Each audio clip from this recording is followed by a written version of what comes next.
Welcome back, Smite fans. Did you miss me? From first to last set here of the day. We got another fun one over on the NA side of things. Hope you enjoyed the SPL. But now here's where the real challenge and competition begins. Joining me to help break down this set between the Athenian Sages and the Kaolin Wardens, it's going to be that gentleman right over there on your side of the screen, Mr. Alpha Jackal. Well, thanks for having me. And, well, like you mentioned, it's going to be a really good set because we have the Kaolin Wardens coming up against the Athenian Sages. Now, don't remember, the Athenian Sages were your top seed in North America last split, although got off to a rocky start last week. Yeah, slightly awkward footing against the Tyrian Weavers. Game 1 looked pretty good, then Game 2 was just a massive blowout from one team fight ending the game on Adia's side. So hopefully that doesn't happen this time, but we'll pick some bans on the way for game number 1. We'll have to keep our fingers crossed and see. It's going to be Kaolin Wardens with first pick. And I've asked this of Judas, and I wonder if you have a similar idea with things. First pick or second pick, with how many viable gods there are right now, is it better to take first pick or second pick? But back when I was coaching in Season 4 and Season 5 specifically, we always were under the impression if you have a lane where it's super important to get the counter pick, you take second pick more often than not because you get the opportunity to take that counter pick, most specifically in solo lane. These days, it doesn't really matter what you pick in solo lane, all solo gods will have that same sort of effectiveness. So for me, first pick is probably the stronger of the two these days. Interesting. So you can see actually a very interesting ban there. Charon as the first ban here from the Sages. Maybe a pseudo throwaway, but given how strong some of these other Guardians are, we've seen Ganesha, Athena, Yemoja, Terra, all of these high priorities. To see the Charon be one that's banned away is certainly a curious one. Olorun, Marty, and Chernobog. These all make sense, as does the Pele, but well, with what's left open, let's see what the Wardens value most. Yeah, and that Ares ban is just a complete shot at Privative as well. He has a unbelievable Ares in the last split and carried a game or two at LAN because of it, from what I can remember, especially one game where it was probably the best Ares pick I have ever seen in my life. That's including games with Kalas back in Season 4 and Season 5. But I was going to say. Yeah, it's high praise for the caliber of the pick and the way he played it, but it was... If he didn't have the Ares in that game, they would have lost hand over fist, and it was just because of that cripple that just allowed them to control the game. But Raijin going to be the first pick here for the Wardens, and we've seen that go into the solo lane in the SPL. The only place, but yeah, but so the potential flex pick there for the Wardens. It is, but I don't think there's too much flex potential in the Yemoja Hachiman. Just a very solid duo lane, I think, like you mentioned about necessarily a counter pick. This is something that now Wardens have to consider, but it feels really difficult to try and punish this lane up. It is very difficult. Hachiman notorious being one of the safer hunters, and Yemoja just providing some shields, providing some heals, and the ability to get away quicker thanks to that Riptide. The Sages have got themselves a nice start over here on a lane where they just don't really have to go over to them. They can just maybe gank it once, Athena. maybe invade the purple buff once, and just leave that lane alone, and it will just run itself. Set it, forget it situation. Meanwhile, Exactly. the Wardens, a little bit more aggressive here. The Athena hoping to try and help out. The Wukong, very solid out in the solo lane. We'll see what Sages want to combat that with. But Baba Yaga, now available back in this phase for things. And I'm surprised that, honestly, she's not been picked up more with how good that passive is at just stacking up the multitude of items that work for her. Yeah, I think right now, I truly believe that if Warlock Staff is one of the most slept-on items in the game. In terms of the amount of power that it gives you, the fact it gives you some penetration, some mana on top of that, just before even looking at the health and survivability you can get from it, it's a massive stat stick for your character. And Baba Yaga will stack that up instantly, like you have mentioned. So I wouldn't be surprised if Baba Yaga does build that and becomes difficult to deal with for the Wardens. I mean, you mentioned that. Then couple on as well, a prophetic cloak. So she's now got health and protections and is still doing silly amounts of damage. It is a scary look to see. And Sages over their bans, we just go over those. A couple of junglers taken out of the way. Thor for the global rotations, and Camazotz just been a right nuisance on the NA side of things. Meanwhile, I would say solo lane bans with the Horus and definitely the Hercules. Yeah. But Amaterasu just gets to walk in for free, and we literally just watched Baskin demolish Zapman, demolish anyone from the Ravens on this pick. Yeah, Amaterasu really strong right now. I'm very surprised that it's got all the way down here. I'm also surprised at the Darji pick. You have a look at what the Sages have got. They have CC immunity on the Hachiman, on the Baba Yaga, on the Amaterasu as well. Yemoja's going to be the prime pickup for the Darji here, but then the Riptide will just carry her away from the danger that she's originally pulled into. And that's before the Darji has to dive in properly on the Baba Yaga. Home Sweet Home will knock her away, give Baba Yaga some health. Hachiman just gets further and further away. Wow. It's a very odd pick here, the Darji. So I'm looking for Picoways to maybe have this be his signature pick to really warrant it being picked up here. Well, hopefully it will do so. Pear's okay with the Athena on that beads burner. You can't afford to burn your beads on a taunt, and then you think, oh, Darji's gonna punish me for it. With Raijin wanting to be aggressive, but I mean, I get yeah, you've got the beads burn from the Athena and the Darji, but who are they burning the beads for? Like, there isn't a secondary thing which you're going to go, oh my god, that is fantastic, I can now do this like a Hombat's ultimate. I mean, the Raijin follow-up as well from the Athena is okay, but it's not the same thing as a Ra or a Poseidon. You know, the Warden's comp is a bit more difficult, a bit more technical to pull off. Who knows? We'll see what they can do. We certainly will. Thanatos, last pick in for the Sages. That hovering death execute. We'll have to see whether the Athenian Sages need to even execute on that. Picks and bans for the team done. Game number 1 coming underway between the Kaolin Wardens and the Athenian Sages. And thankfully, everyone is where they appear that they should normally be.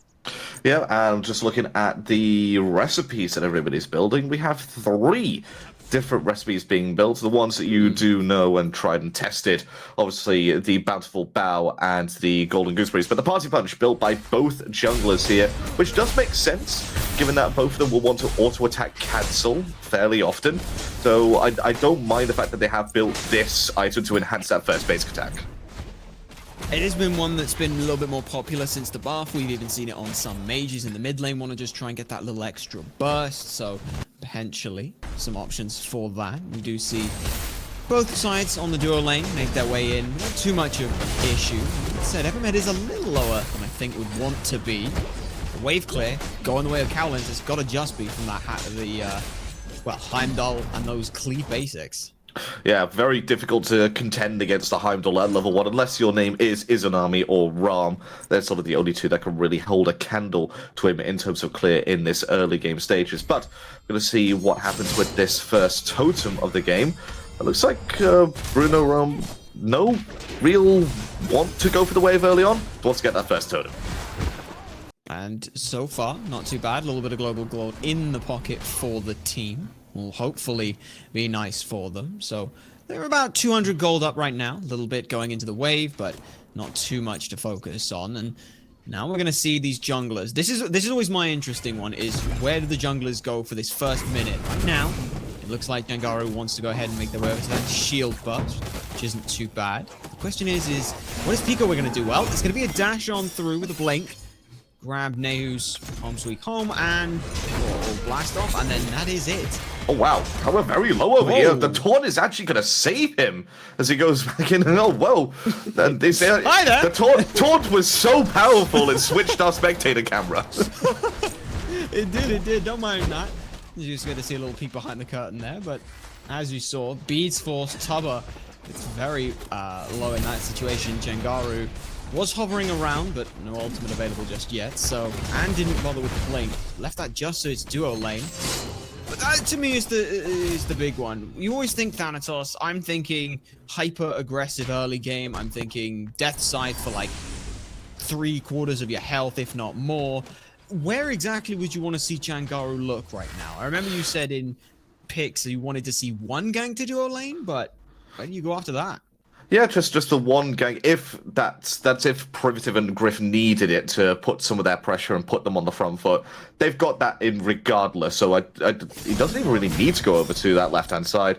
Focus all your energy on this right-hand side. Stop this Sun Wukong from getting online. He's going to be squishy in the early game. The fact that he's built that blue stun and is going to go for that Soul Eater. So use that to your advantage. Use the fact that your Soul Eater is going to be beefier, going to be tankier, and start making him rotate in the early game. Alright. Well, that's the game plan there. Kaolin Wardens, though, looking to just try and farm themselves up. Get themselves back into a more even situation. Though still no first blood here, so we are feeling very reminiscent of the EU games, which I do enjoy, despite everyone else's opinions that, hey, more action means more work for me. I actually like the meticulous nature of fighting over the buffs, seeing just how far you can extend yourself without costing yourself. As, again, Kaolin Wardens, we see that Evermed walks up. Can they get anything? No. Do they cost them anything? No harm, no foul. This has to be one of the best feelings in Smite, though, when you group up 2, 3, maybe even 4 camps, just kill all of them at the same time and have that huge gold and experience boost to yourself. It is great to see, though. Getting a little bit disappointed because you can't do that for another 2 minutes. But oGryph and Privative are going to be hitting that level 5. Evermed still yet to get the Defender Olympus online. If the Athenian Sages are going to be looking for any fight, now would be the time to take it, because that Evermed dropship can't happen yet. It can't, and also as well, Picoways has already gone back and got themselves that Jotun's Wrath. I don't want to call it Jotun's Wrath. But either way, that 20% CDR will be nice. Jangaru, though, has now managed to get themselves back to base. We did see a hover over towards the right side. And is that something then... We saw that you mentioned Jangaru wants to get Snaddy ahead. Does Picoways have to sort of counter-rotate that, or where are they looking for a target? Well, the main goal for the Darji is to get 1, maybe 2 items online before you're even seen in lanes. Yes, you can box quite effectively in a 1v1 scenario, but your 2v1 isn't as good as a Thanatos would be from the jungle side of things. So wait until you have a couple of items online to get your cooldowns online, maybe get a Hydra's Lament as well, to enhance that basic attack, or alternatively, run into a trap. Oh, Pico got caught by the loop-de-loop. There is the ultimate powwow comes on through, but Hovering Death will answer it back. A couple of dropships from the supports, a miss on the Hovering Death, but the blink is there. Death's Life is good.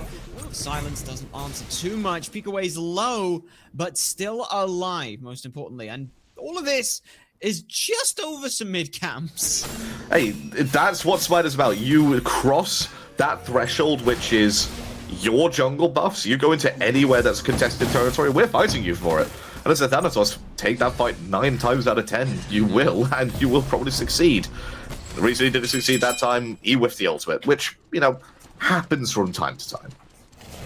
Hey, you miss every shot you don't take, and if nothing else, Party Punch has now fully stacked, so it's going to be a good bit of extra burst for Jangaru. Keep an eye on those damage numbers for now, as we're over in the solo side again. Slight level lead here for Snaddy. Yeah, he's been able to get a bit more solo farm, been able to take away that cooldown buff a little bit more often. Wow. That's one of the issues you have as the Sun Wukong. If you're going to go for this very squishy early game build, you can get bullied out of the lane quite easily. And now that as well, all those extra basic attacks, that was straight in for the Golden Gooseberries. Now this wave clear for Snaddy, even harder to try and fight back into. You're still trying to stack up that Soul Eater before you can really answer it. And it's Snaddy, I mean, I'm just going to go back to the Baskin game. When you can just afford to hold left click and out-trade a late game Hunter, it feels pretty good. And already Snaddy's off to a good start to getting there. Oh, left-hand side, we might see another skirmish here. There is a ward who is spotting out the Thanatos rotation, but Evermed, he doesn't want to wait for this. He wants to go it himself. He went in, taunted, got himself dashed as well, and now he's below the execute threshold. Shell will not save you. That said, Jangaru does get pulled back into the action. Good silence. Actually not on the death side. That heal was necessary. Trickster Spirit and Thunder Crash forward. Oh, such luck for nnog. Finding enough damage. He's gonna stay. Ended up onto the support. Look at this. Now the Athena has respawned and comes back in aggressively playing. Evermed, Everlasting, takes down Privative. Oh, but the left-hand side, it's not all done yet, as oGryph might be in trouble here. Evermed wants to go aggressive, but the call is to back off. Tubahh doesn't quite want to fight. which is strange. Jangaru had to go back to base. They had a full 4-man rotation at the left-hand side. They could have at least forced Griff speeds or also maybe even both there if they went aggressive. But with nothing to fight over, they just didn't want to risk it. Not too bad of a call. 1-2 punch for punch. I believe it was Athenian Sages who did still get first blood onto Evermed. Yep. So a little bit of extra gold going to Tech Office for now. The solo side. Good steal. Yeah, we just got watching this in SPL. We're gonna see the same thing happen down here. Snaddy gets a nice steal here. And when is it that you're wanting them to start rotating? You mentioned that Jangaru wants to come over there, stop some Wukong, and then get Snaddy out. Is it after this Vital Amplifier? I'd say probably second, maybe third item. Somewhere between the two, although, wow, this could be a kill here. Could be! The execute threshold was so close! Just up into the Cloud Somersault. Gets the Sun Wukong. Barest of HPs. Barest of seconds, frames even. Look at left-hand side. To get up into that one, but it looks like the Kaolin Wardens are trying to answer this back on the left-hand side. And this is just classic mechanics we're seeing. Yeah, if you have a disadvantage on one side, that must mean you have an advantage on the other in terms of numbers, unless you're facing an Athena, in which case it might still be even. Jangaru invading on the jungle, but it's going to be punished here as nnog looking for the damage. And look who's rotated back in, it's the Wukong. Wukong's in, as now Snaddy for support. Not too much damage goes the way of Jangaru. Did get the Taiko Drums ultimate from nnog, but again, I'm always a fan of if you've got it, use it. If not, what do you got it for? So not too much to worry, and especially with the new buffs for Raijin, Thanatos not exactly going to be on cooldown for long. Shield buff contested yet again, goes the way of the Kaolin Wardens. You see there, as Evermed does pick that one up for himself. We've seen on... Okay. Are you a dual lane player, for the most part? I'm a dirty solo lane player. But okay, I'll play anywhere that isn't jungle. Okay, so let's say hypothetically you were in the dual lane. You were either support or ADC. Yeah. This is the age-old question, which has happened ever since this buff came about. Are you on the side of giving the buff to your ADC or taking it as a support? I am on the side of if my ADC is being aggressive in lane and can pressure with that buff, sure, keeps them safe. Otherwise, I'm taking it because I can use it to keep myself alive and keep the... For me, the answer is who's going to do more with it. Can my ADC pressure? I don't think Tubahh can really fight into oGryph, so I think Evermed should take it. Well, so he's taking every option. Yeah, I think, to be honest, that's most of the answer that I would have given. Yeah, you get a tick right there in the old caster examination. Sweet. Congratulations. But Snaddy's taking all opportunities he can to just push and pressure. He's cleared the wave behind the tower. He's got yet another blue buff. This solo lane is well and truly over, as Evermed has to go away. That's blink away from the silence from the story there.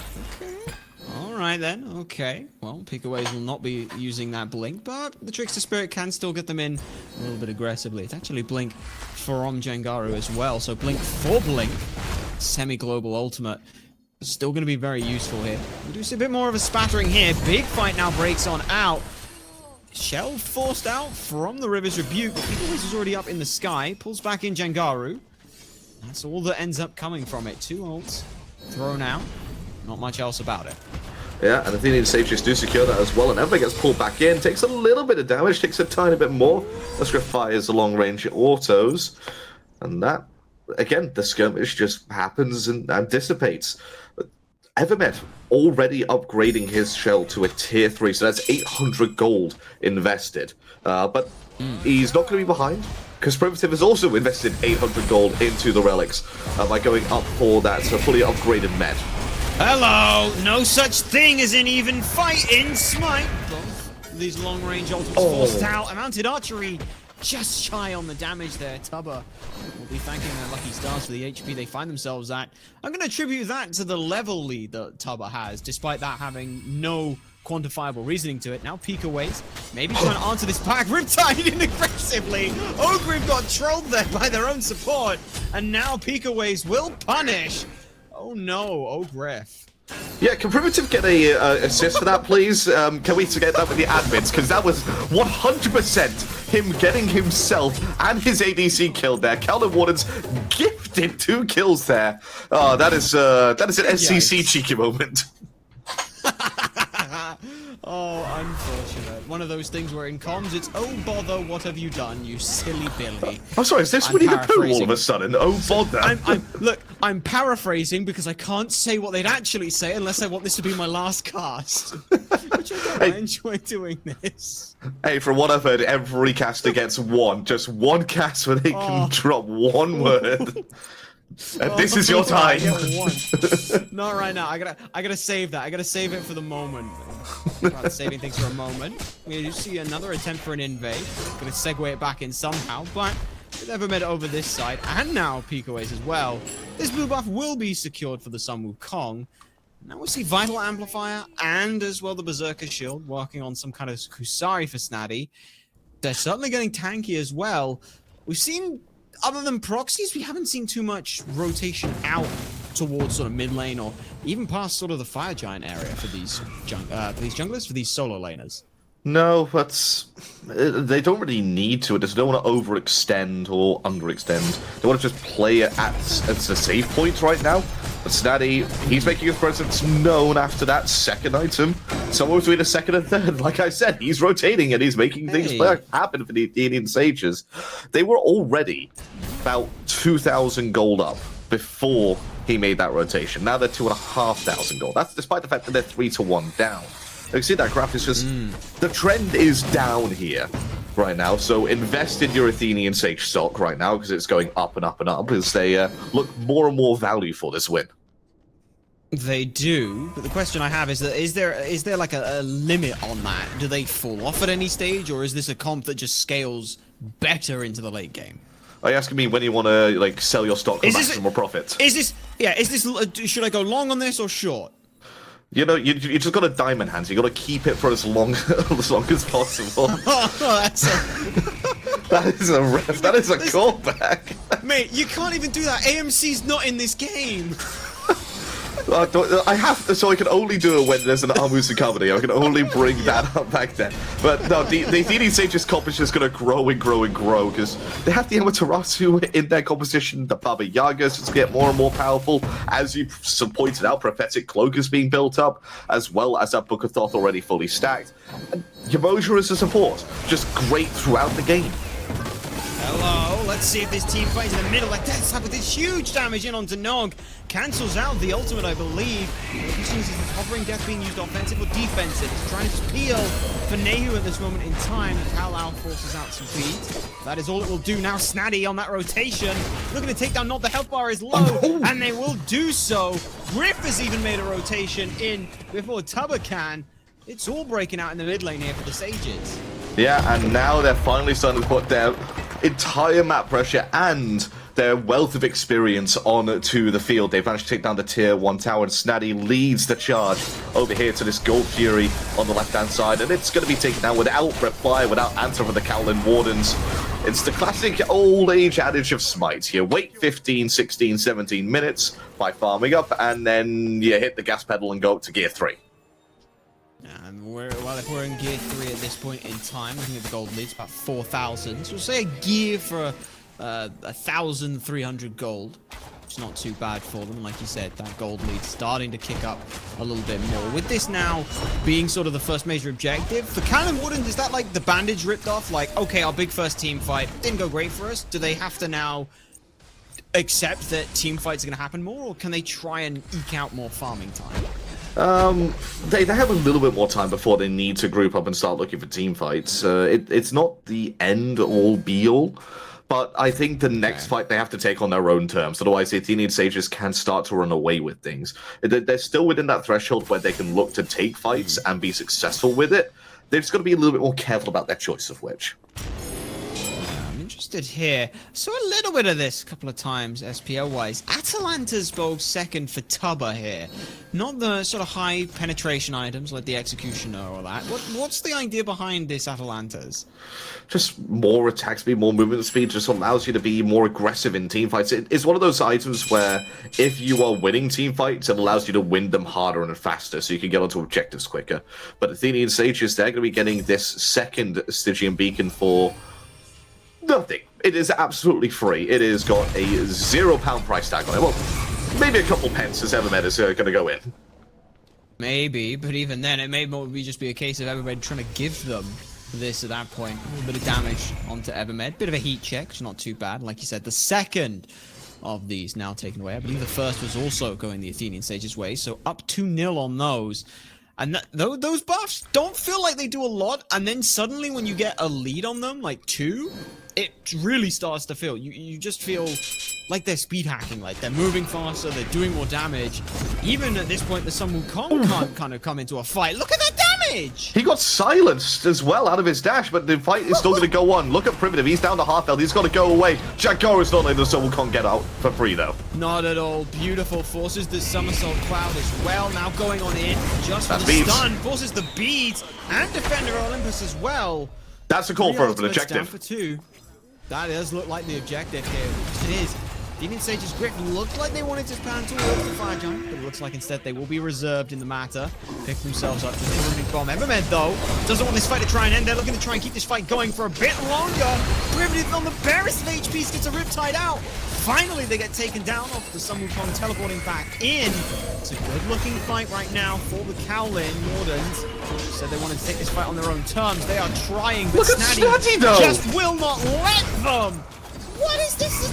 This is insane amounts of damage coming through from Snaddy. oGryph just pumping out damage to the backline. Snaddy demanding respect from these mid laners. Is this legal? Is what we're seeing actually? Oh no!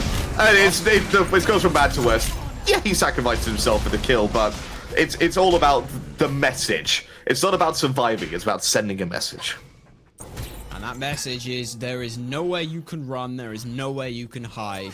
Someone is going to punish you in this game, and so far the Athenian Sages doing a damn good job on this side of it. I hope that wasn't used my use. Damn's not too bad. Damn is in like the wall that is being broken open right now. The cascading waters of the Athenian Sages are just constantly going through. My question now is 20 minutes. They've got themselves a sort of a 6k gold lead. Is Fire Giant on the table for the Sages? Fire Giant is 100% available, but I still think they need to take a fight and win it before they do the objective, because Kaolin Wardens have a good opportunity to steal. There isn't a huge 1,000, 1,500 damage ability available for either team that will instantly get them the objective. So it is going to come down to a 50-50 if both teams are sort of surrounding the objective. So if the Athenian Sages take a fight, take 2, maybe 3 kills for no reply, and the Fire Giant will be theirs for absolutely nothing. They got Snaddy with a runic bomb. That might be that's good enough secure, right? You can. It's probably the best secure on the map right now. Yeah. Let's see whether or not where it gets used. Most importantly, they might try and save it a little longer. There is always, of course, the other option, Primal Fury as well. Help you take that Fire Giant a little bit easier if they want to. And Kaolin Wardens recognize that fire is available, but like you said, they need, or Sages need to win a fight before that's possible. So Kaolin Wardens are trying to pull their attention away from that fire, it seems. And more for the Primal Fury. That said, keep an eye on where Snaddy goes. They're currently tanking up the buff. Will they lead the charge aggressively? No, it's going to be a taunt in from Evermed. That's going to get the bubble away from Privative. He built that second item, but the Athenian Sages don't care. They've just found the objective, and they're also going to find a very tasty Sun Wukong on the backside. Every time Brunorom goes in, every single time, they are just forced so low. They try to go back in aggressively. The Bird of Note might just get them away. Instead, they just pull back to the safety of the team around the back. Everyone's trying to disengage in the Kaolin Wardens. This is the fight that they wanted. This is the fight that they are not winning. Picoways! You can't go in like that. What were you thinking? I've seen some moves in my time, but which one was the more I want to gift you a kill move? Privative pushing Griffin into a tower, or Picoways jumping into the middle of 5D? I think it comes down to who intended to give the kill. Privative intended to give someone else. Picoways handed themselves on a platter. That one for me is slightly more impactful. If Griff had saying it, Griff would not have died in that engagement. But Picoways went in, I think expecting maybe to try and trade themselves out. Yeah. Like 1-for-1 at best. And now Sages find themselves that fight they wanted oh so desperately. They get themselves this Fire Giant. Tubahh is trying to do the best they can in pushing out this left-hand side. Clink away again this Sun Wukong. Poor Sun Wukong. At this point, I don't even think that like there are enough items in the game to be tanky enough to withstand what these sages are throwing at them. No, it's been a rough game with the Sun Wukong, and I think you were definitely right about Picoways. Like we can joke about the fact that he just almost suicided by jumping into the middle of 5 people there, but he 100% was looking to try and trade off with somebody to maybe delay or stop them doing the Fire Giant altogether. Just didn't pay off. So it's an unfortunate situation there for Picoways, and the Kaolin Wardens, they've just been overwhelmed by the experience that the Athenian Sages have brought to the battleground today, and one man in particular has been a constant thorn in their side, and he's sitting 3-0-2 at the top of the scoreboard on that right-hand side. His name is Snaddy. Pretty snazzy for Snaddy on this engagement. I mean, look at this.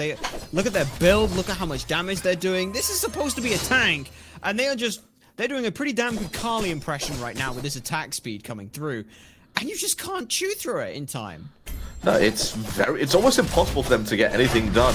But look at this, the attack speed just increases there because of the Vital Amplifier when they switch stances. And they're going to be doing that the second they dash in. They're going to switch from their speed stance to their power stance. And what's that going to do? It's going to heal them a bit. It's going to increase their basic attack. It's going to do more damage to you. Going to heal them a bit more. Then you get them lower. There's another attack speed boost coming out from the shield, which they built in their first item slot. It's just an overall world of pain here. And it could get worse, because Snaddy could theoretically build a kin size as a final item. I wouldn't be surprised if they do at this point in time. The gooseberries have their purpose. We served it early game, but no need for it now. Titans are pushing down this right-hand side, and Kaolin Wardens aren't even interested in trying to pretend they can defend on this. Instead, they are trying to be in the exact opposite lane from the entirety of the Athenian Sages. Problem is, though, if they do that, they're just going to hand out all these towers, maybe even phoenixes if they're not careful on their back times. Yeah, but at the same time, if they try and fight the Athenian Sages right now, when they have the Fire Giant on them, they're over 10,000 gold in the lead, they're not going to have a good time. They're going to die. They're going to just lose the fight hand over fist. So stay somewhere away, getting some farm where you know you can safely grab farm, just to try and delay the game a little bit. We'll see whether or not they can delay anything on here. The Titan marches through into the Phoenix. Damage numbers for Evermed just not hitting where they want. Phoenix is gone. Mid-Phoenix as well. Snuck away in the middle of all of that. Credit to Snaddy taking that one down, I believe. Now, the Titan is forced back, but that's 2 Phoenixes. Usually the first fire's like, all right, let's clear out a way to get to the Phoenix again. Nah. Sages are just going ahead and taking the whole lot. That is going to be the mid lane Phoenix down, right side Phoenix down, left hand side Phoenix exposed. Now as that tower falls down, this has been a very successful Fire Giant here for the Athenian Sages, and it's going to get even more lucrative as the Gold Fury, the Primal Fury, is going to be over here and ready and waiting for them, and they're going to take this down. Once again, Kaolin Wardens nowhere to be seen. Oh boy, very unfortunate situations going ahead here. And the other thing as well is that Kaolin Wardens, their best whole thing we mentioned on the picks and bans was this Beads Burner. Privative's most recent item is, take a peek here, is Jungle 1v1. May end up in a kill, may not at this point, we'll see. Just blink away, very nice there, but Privative with this Absolution. Now there is no way you are burning beads on anyone, I feel like. No, it's difficult for them to get anything done against the itemization that has come out for the Athenian Sages. You can try and go on to Privative, but he's got that bubble to protect him. So you burst that bubble. Okay, back off. Let's go in again afterwards. He's just gonna, the second you even try and dash in, oh, I'm gonna ult, so I've got CC immunity, and so does everybody else you're trying to taunt now. And now you're trapped in these walls, so you're gonna die here. All right, Snaddy disappointed me when has gone in for the Gauntlet of Thebes rather than going for the kin size, but it's still just another huge defensive item once that's been built up. Not only that as well, it's just enabling both of these jungle fight to... Oh, let's see it go again. Now, there's no such thing as a 1v1. The Athena does come on in over. Oh. But at the same time, Snaddy's teleporting in as well. 26 HP in a dream. Fortunately, the horrible burns, the dot damage, all pretty good. Picoways grabs himself a kill. Trying to get away from this one. Griff needs a couple more basics. Just the one, though. We'll finish that one off. So both junglers trade themselves out 1 for 1, but with Fire Giant up, I feel like that just delays the game for another 40 seconds. Yeah, and I've got to be, I'm disappointed with Evermed for ruining the sanctity of the jungle 1v1. Picoways had to run away last time because he was getting out-traded, but this time, I think he had the opportunity to win that 1v1. He definitely had a lot more damage output than Jangaru was seen to be doing. But speaking of damage output, all of it's going into the fire giant right now for the Athenian Sages, as they're looking to take down their second major objective of the game. I like this, though. No, they're waiting for Jangaru, but as well, they just spread everyone out. They don't all sit there to burst it. Just make sure no one else comes in. Absolutely love what you see there. Now, Athenian Sages, second Jangaru is up. Second is that fire giant goes down. Now looking themselves for a good siege here. Like you said, both mid and right Phoenixes are gone. Honestly, at this point, I feel like any kind of a fight that goes their way on left side Phoenix, they're not even going to bother with the Phoenix. They'll just go for an end. Yeah, this has to be sort of the end call. This is the defining moment of the game here for both these teams. Kaolin Wardens, if they're able to make a defensive stop here on this left-hand side Phoenix, they are back into the game because the Athenian Sages have full build, they're almost full experience as well, though anything that's from now point is just closing that gap between the two teams. Athenian Sages, they win this fight, which more often than not, if you're a betting man, you'd put a lot of money on them doing so, given the superiority that they built up over the rest of this game. That's game over. Game one's a wrap. We go into game number two. And the Athenian Sages, they're going to start this by positioning themselves where you'd expect them to on this left-hand side. Well, for the most part, Snaddy goes ahead and swings himself mid, as does Jangaru, with the movement speed and the ultimate coming through from Jangaru. Could be anywhere they want. Instead, they're going to push this very aggressively. Look at that. Picoways doesn't even try to call for a defense here. Evermed dashes forward. Goes out home sweet home from Nayhoo. Oh my god. Just pushing everyone further and further away. This Phoenix is going to fall just by the fact that everyone's gone. And now Snaddy comes back in to punish anyone stepping further forward.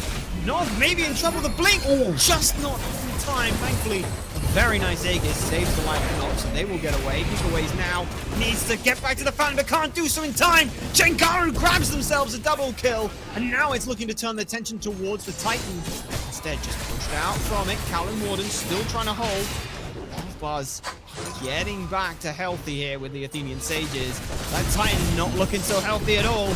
Bombs coming through, and if the damage is there, eventually it will fall down. Jangaru gets a little sidetracked, but nonetheless, the Athenian Sages will take game number one. Yeah, 7 seconds just past the half-an-hour mark, and that is a quite convincing win, I would say, there for the Athenian Sages. There was maybe a little bit of a hiccup, but the Kaolin Wardens had some form of lead that they could leverage, but most of that was just down to the fact that, well, Griff went for a ride into a tower that he didn't expect. Yeah, I think at that point as well, you hit the nail on that head. This solo lane, the second Snaddy was able to make any kind of a rotation is the second this game just felt, I don't like saying unwinnable, but it just felt like you have to exert so much extra energy, so much extra effort. And even then, it's just a fight on an even ground at that point. I think picks and bans for game two, I respect the idea of getting rid of the solo lane matchups, but you banned Horus and Hercules. I think one of those could probably be Amaterasu instead. Yeah, I think getting Snaddy off of Hercules, I think that's a sound idea. He must have some brutally insane Horus that they've seen in scrims that we don't get to see, because if they're banning Horus over the Amaterasu in that slot, it just boggles the mind a little bit. It certainly does, but that's what we'll have to look forward to in picks and bans for game number two. But before we get there, we got to go ahead and throw it to a quick break. So if you got to go get a glass of water, stretch, check your posture, now's a good time to do so. You don't want to miss this next game.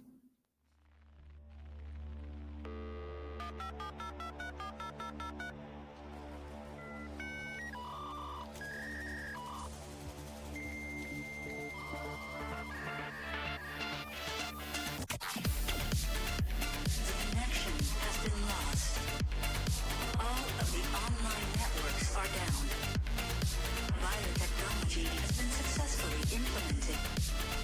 The new era has begun.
Well, after game number 1 goes very handedly towards the Athenian Sages, it is now up to the Kaolin Wardens to pick themselves up, dust themselves off, and ban Athena for game number 2 here, AJ.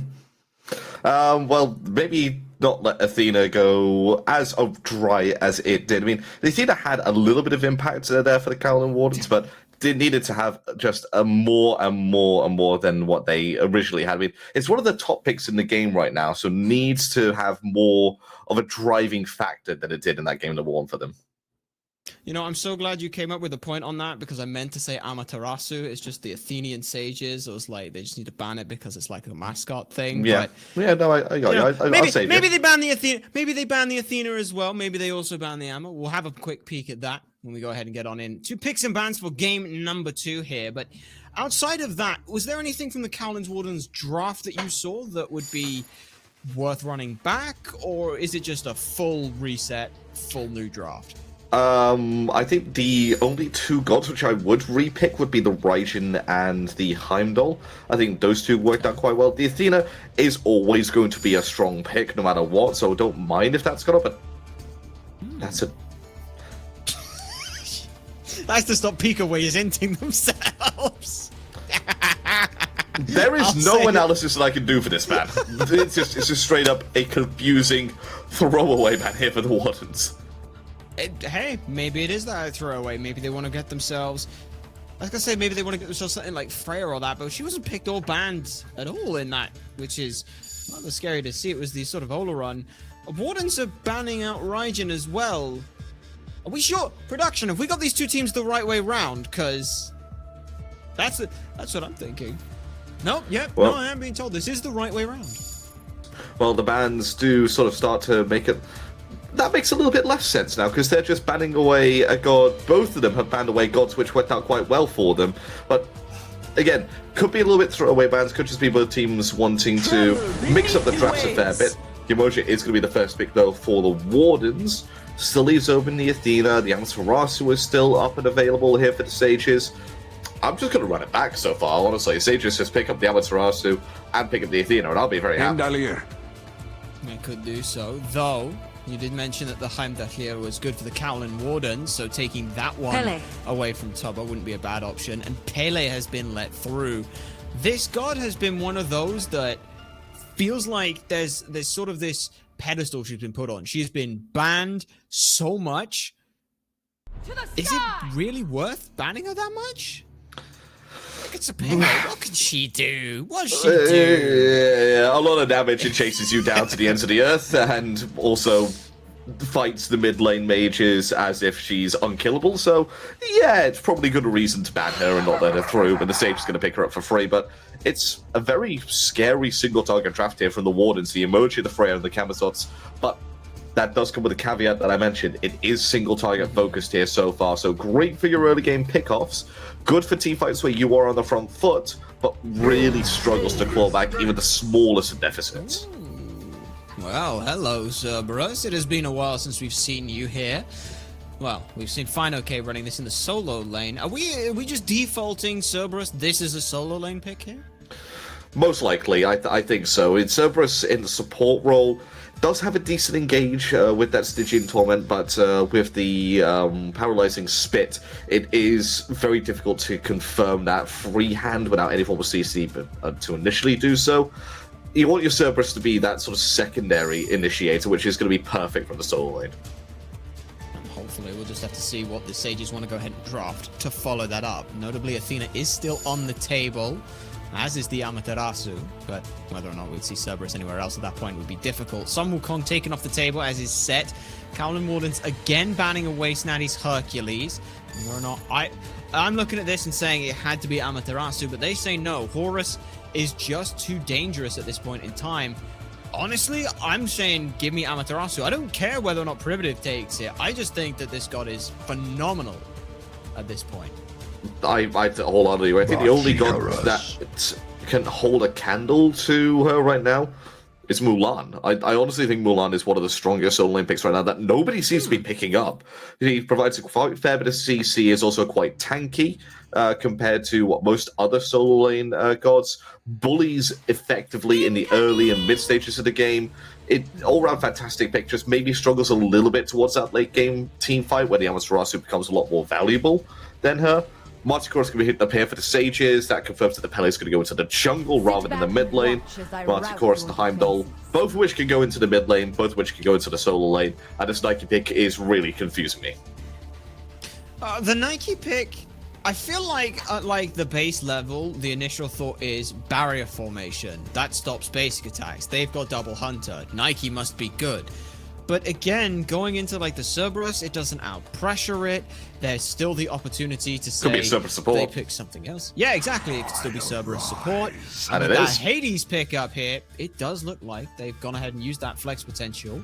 And now you've got a Hades who you didn't out-pressure a Cerberus. You sure as hell ain't out-pressuring a Hades. Yeah, this is a very pressure-heavy draft, like you mentioned, from the Athenian Sages and the Kaolin Wardens.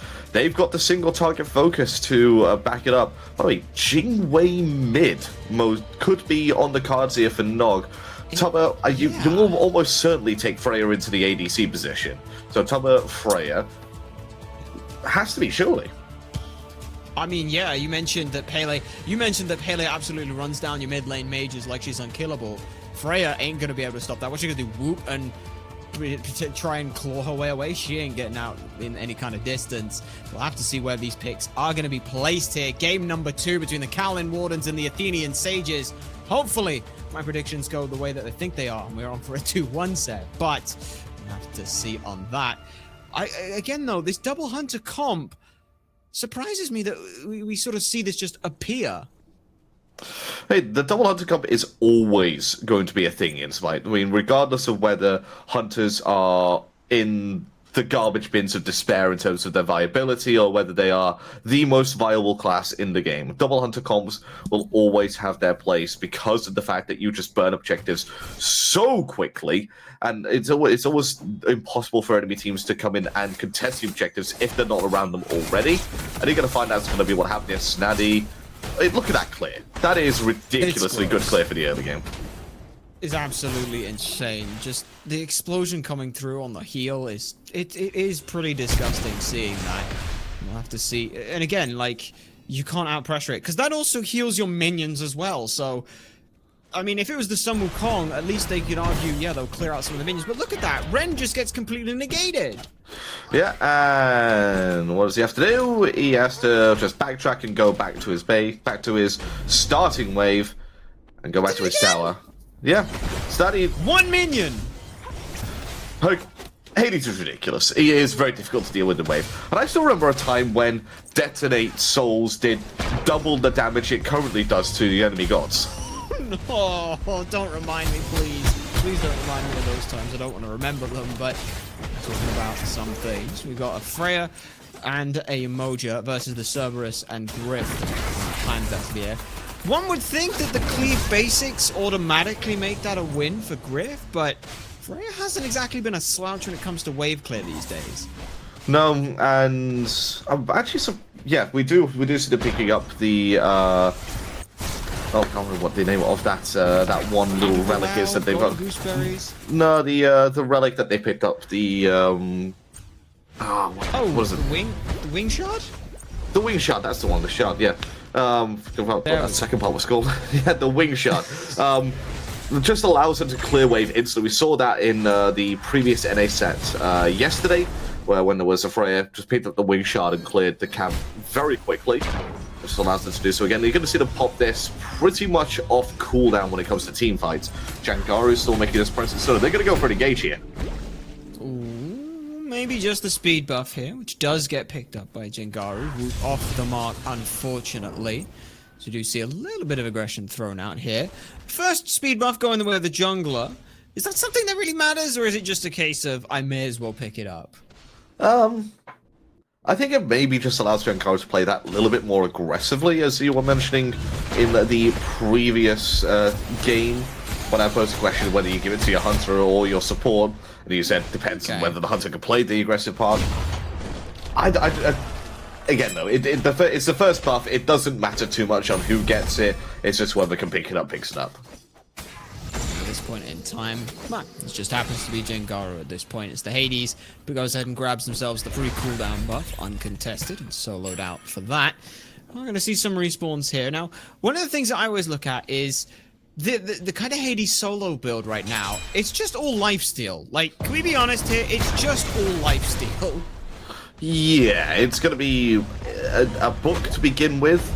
That's going to be your Polynomicon straight away, because dashing in, hitting somebody with your poly, and then, fearing them, hitting them with your poly, basic attack. You're just having that insane burst to begin with. A little bit of sustain, just to improve, a little bit of lifesteal, to improve the sustain that you have in lane.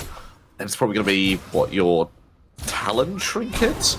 To go into that, Typhon's Talon, I think it is, the Bancroft's Claw, sorry. That's the one, yeah. So you get even more HP and you get a nice shield when you do so. And then maybe you'll think about building a defense item, but we did just see Sentinel of Zeus used there to secure. I mean, it got global gold for the team. It was beneficial. Now it's Kaolin Wardens' time to be 3v2 over here on the speed buff, the shield buff, I should say. Great Riptide. Pulls Privative back through. Tubahh gets themselves first blood. Now, slightly later on the rotation, better late than never. Volcanic lightning damage is huge. But again, a perfect Riptide just saves the life of Evermed. How did it not get that kill there? It looked like Jangaru almost backed away for a little bit, not realizing that he didn't finish the job that he was sent over here to do with killing Evermed. That is a let-off there for the Kaolin Wardens. But look at that. They're still behind, despite the fact they got first blood. Snaddy could go aggressive here if he wants to. He doesn't have his ultimate. He also doesn't have mana anymore, so maybe that's why he's backing off just a little bit. Might just be the case here, and take the long way back off of this. No teleport here, instead just opting for the blink. That kind of just feels how dominant Snaddy wants to be in this lane.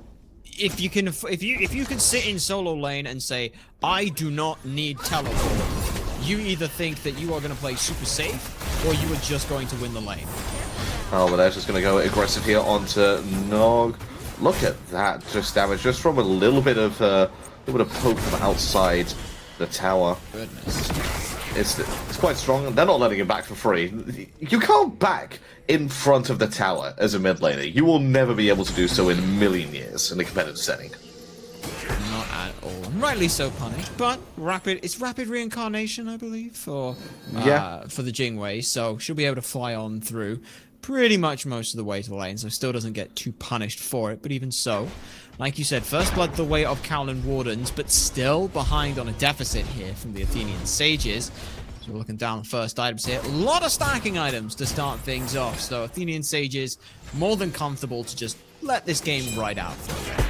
Rapid Reincarnation, probably my most hated passive to face in the game. Because they're just... Understandably. Every single time I play a Jing in lane, they play so defensively and so passively. The second they're even down to 90% health, I'm just going to back to base and then come back with full health because I can. It is just infuriating to face when I'm one of those players that likes to just take a fight every so often.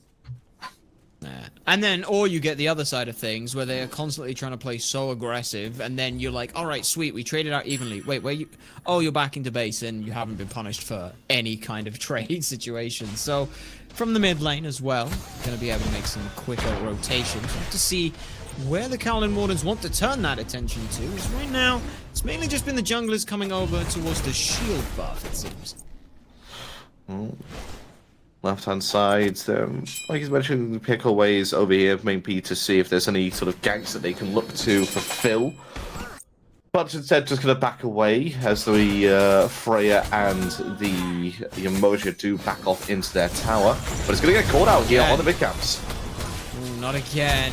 We saw something like this in the beginning of the first game. Nice bat out of hell timing, but then Jangaru wanting to try and keep this fight going. That said, not quite so able. Follow that one through. Run left lane, Lord, run away! They might run away, but instead, Evermed backs out. No luck from the Athenian Sages. Again, I feel like this is just, at this point, Athenian Sages are happy to just say, alright, let's fight when we've got 2 items online. Because Kaolin Wardens aren't exactly trying to take fights outside of for a shield buff. That's going to be, they're happy enough to farm up, like you mentioned. And when you're a Freya, yeah, if you can get some early pressure, if you can get some early fights that you win, go for it. But you don't care if you are a level behind. You don't care if you're 2 levels behind, because you know the second you get some items online, you're going to be A-OK to fight. And Snaddy's A-OK underneath his tower. Just has to be reminded that he's not invincible. I wouldn't say A-OK, but alive, I will agree with you there. And under tower, definitely agree with you on that one. So 2 out of 3 is not bad, but that's the first time we've seen Picoways make that kind of a rotation. You can see both the Kaolin Wardens do a lane. Get themselves corralled here. And, like, a lot of damage going through already from Food. I believe that's the sword's name. Good old Norse names. And yeah, Tubahh can still start turning around some of this damage. The problem is, it's just not quite as much right now as Grit. Oh, they just about left a little bit of a smidgen of a gap for Privative to get through. And look who's invading onto the purple buff. Jangaru right on time with that ward placement. And it's going to head and steal some camps. In fact, there's going to be rewarded with a second one there. Evermed has to know, he can see through that little gap there that this purple buff's been invaded. And it's also as well that nice idea of you don't see Jangaru try and, oh, I've got to go for Tubahh, they're low, I must force a kill on them. You're not going to really do that. Instead, stripping away more farm, getting yourself ahead, not spending so much is necessary. Because right now, Snaddy's dealing with the opponent's jungler in Picoways, because that's the second time they've been over here, but second time unable to force a kill. He's mainly just looking to relieve some of the pressure. Because you remember what happened last game? There was zero, I would say, presence from Picoways on this right-hand side. And what happened? Yep. The Amaterasu went crazy and was untouchable for the entire game. So just keeping a leash, keeping a rain check on the Hades is actually gone for a little bit of a different build than what we expected. We both thought it was going to go for the full lifesteal with a Polynomigon to begin with. Instead, it is going to be that Book of Thoth straight away. And then probably going into the breastplate of Valor. Well, the breastplate makes a little bit of sense, considering Picoways did force them back, so if you were going to get it anyway, then sure, just relying on some little bit more of the innate sustain in the kit. I don't mind this too much. Stygian Beacon now charging up, and Picoways kind of is just going for the duo lane and solo side, trying to put out the pressure. They will dash on through. Unfortunate timing there. Both ultimates immune the other's effect, which is not too bad. There's another nice juke coming away from Tubahh. These aerial ultimates in clutch on the defense. There's now Nayhoo, the same idea. Looking to try and play a little bit around with the rest of the team. It's a 4v4 situation here. Oh, There's no. a huge pull back in, and oGryph more than happy to take the kill. Yeah, went from a 4v4 to a 3v4 very quick as Picoways oversteps his mark without any CC immunity available to him. Level 9 and obviously went for the Blink as his first relic without having that Battle of Hell ultimate available to him, used a little bit earlier. And Athenian Sages are now on the board and are just shy of 800 gold in the lead. It's nothing to really say and run to the hills about at this stage, but it leads the lead. Well, there aren't even any hills on this map to run to, so you couldn't run into hills. It's a flat map, like... Do we need hills? Do we need verticality in Smite? I wouldn't mind some verticality. I mean, you know, it's a thing. Could happen. But either way, what could also happen is another engagement here. Over on this left-hand side. Attempted body blocks. Unfortunately, Tubahh gets the Riptide to disengage. 12 minutes coming up on the board soon, so the Stygian Beacon will be around. Also, this Gold Fury still available. I'm wondering whether or not either of these two teams... They put a lot of presence over this left-hand side. Does Gold Fury ever get a look in? Yes and no. Gold Fury will most likely happen at about the 14-15 minute mark. We saw that happen last game with the Athenian Sages, where they were just simmering on a bit of a 1,000 gold lead at most and then went for the objective. Nog has to dash away to the safety of his support, but look where his support is, already on that Stygian Beacon. And we could have a Kaolin Wardens Beacon here. That's the first one, I believe, being pulled towards them, but it is being contested by the Sages right now. Privative pushed away, and now actually a rotation through from the solo lane Nike already. I like that. You want winning the lane, so just don't be in lane, win something else. It's one of the tried and true strategies of solo lane. If you are having negative impact in your lane, let's go have minimal impact somewhere else. I like how it's minimal impact. Well, I mean, they were most likely going to get that beacon anyway. He just, you know, accelerated it by a little bit. But he's wasted the rotation up to the left-hand side. His teleport is down, but the fight is going to continue here. Ooh, just a bit of damage there. 3 members pulled on through. Privative tries to gift wrap some kills, but unfortunately Jangaru, no one got the damage to do so. Bad out of hell. Forward. Now death from above comes on through. Griff, though, just absolutely demolishes through Tubahh's health bar there. Again, now Jangaru close by through the realms, does pick up one, but who did end up picking up? Looks like it was Evermed. Unfortunately, just not quite enough damage now to chew through the rest of the health bars, and the sustain will be there. Yeah, and there was some nice DPS coming out there from Nog, from the Jing way, just able to put enough pressure on to Griff that he had to back off, wasn't able to continue the fight as the Heimdallr. And with that lack of DPS coming out onto Evermed as he landed from that through the realms, there was nothing too much more that they could do to try and kill him there.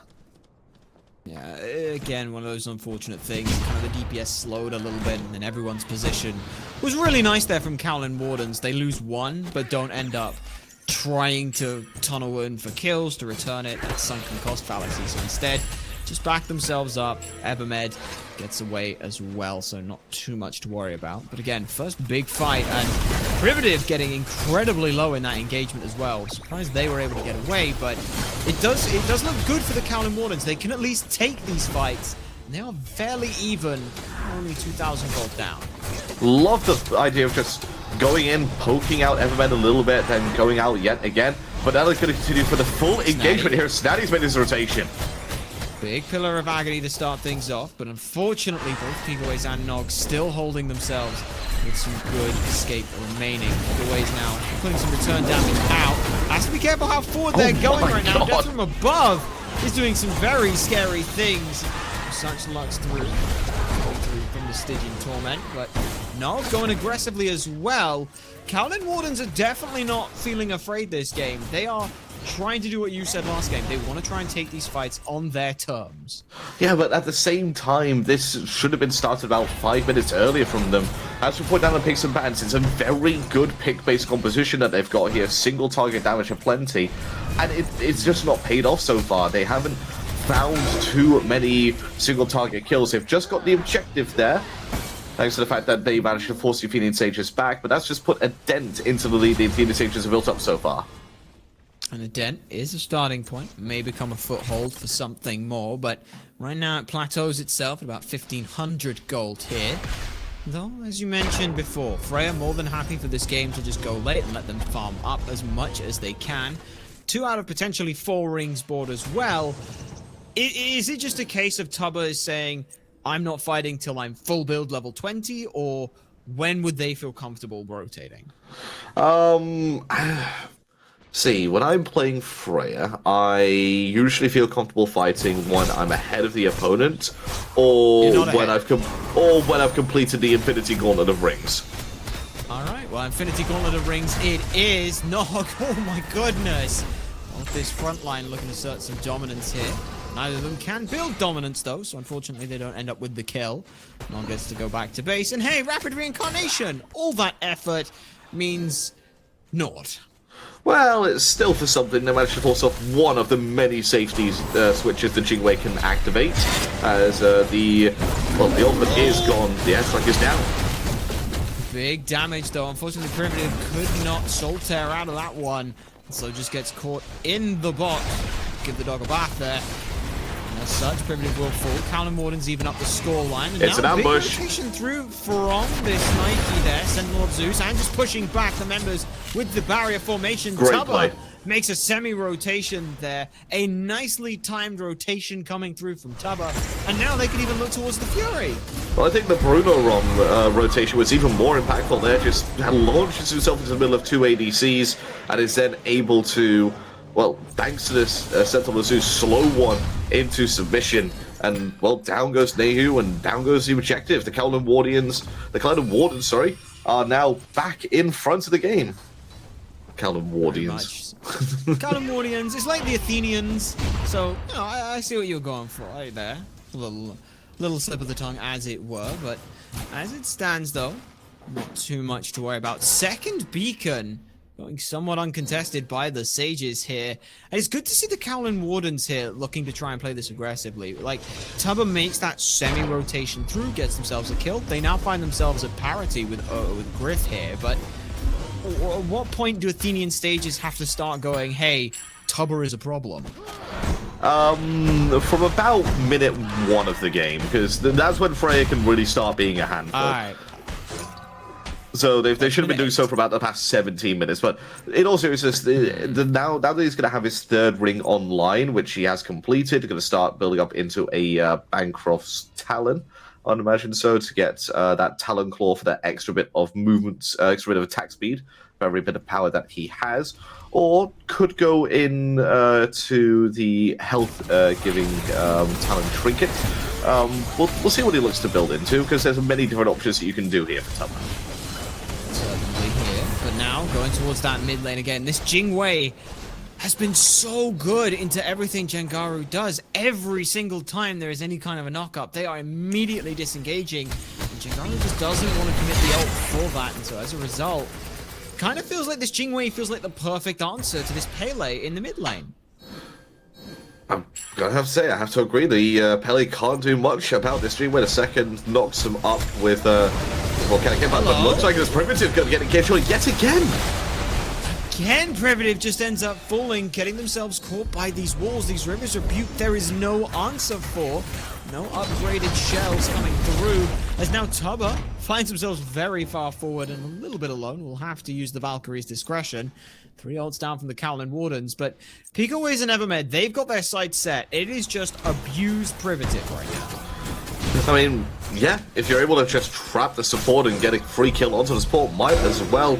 If he's still not going to be building into any form of show, not going to be caught out here by a rotation from Snaddy, forced into the airstrike once again, and managed to get over 2 walls to safety.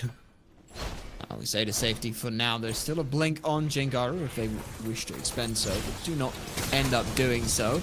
Structure-wise, it is only Snaddy who has picked up one of the structures over on the solo side, which is to be expected. Everything else being slowly chipped away at by the Athenian Sages here, and it's a double hunter comp. Eventually these structures will just melt.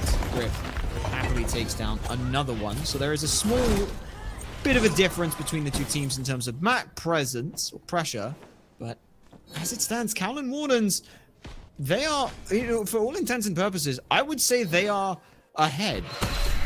Yeah, it feels like their initiative. Yeah, I mean, they are 500, 600 gold in the lead, the Kaolin Wardens. But you can see on the graph there, 540 experience difference.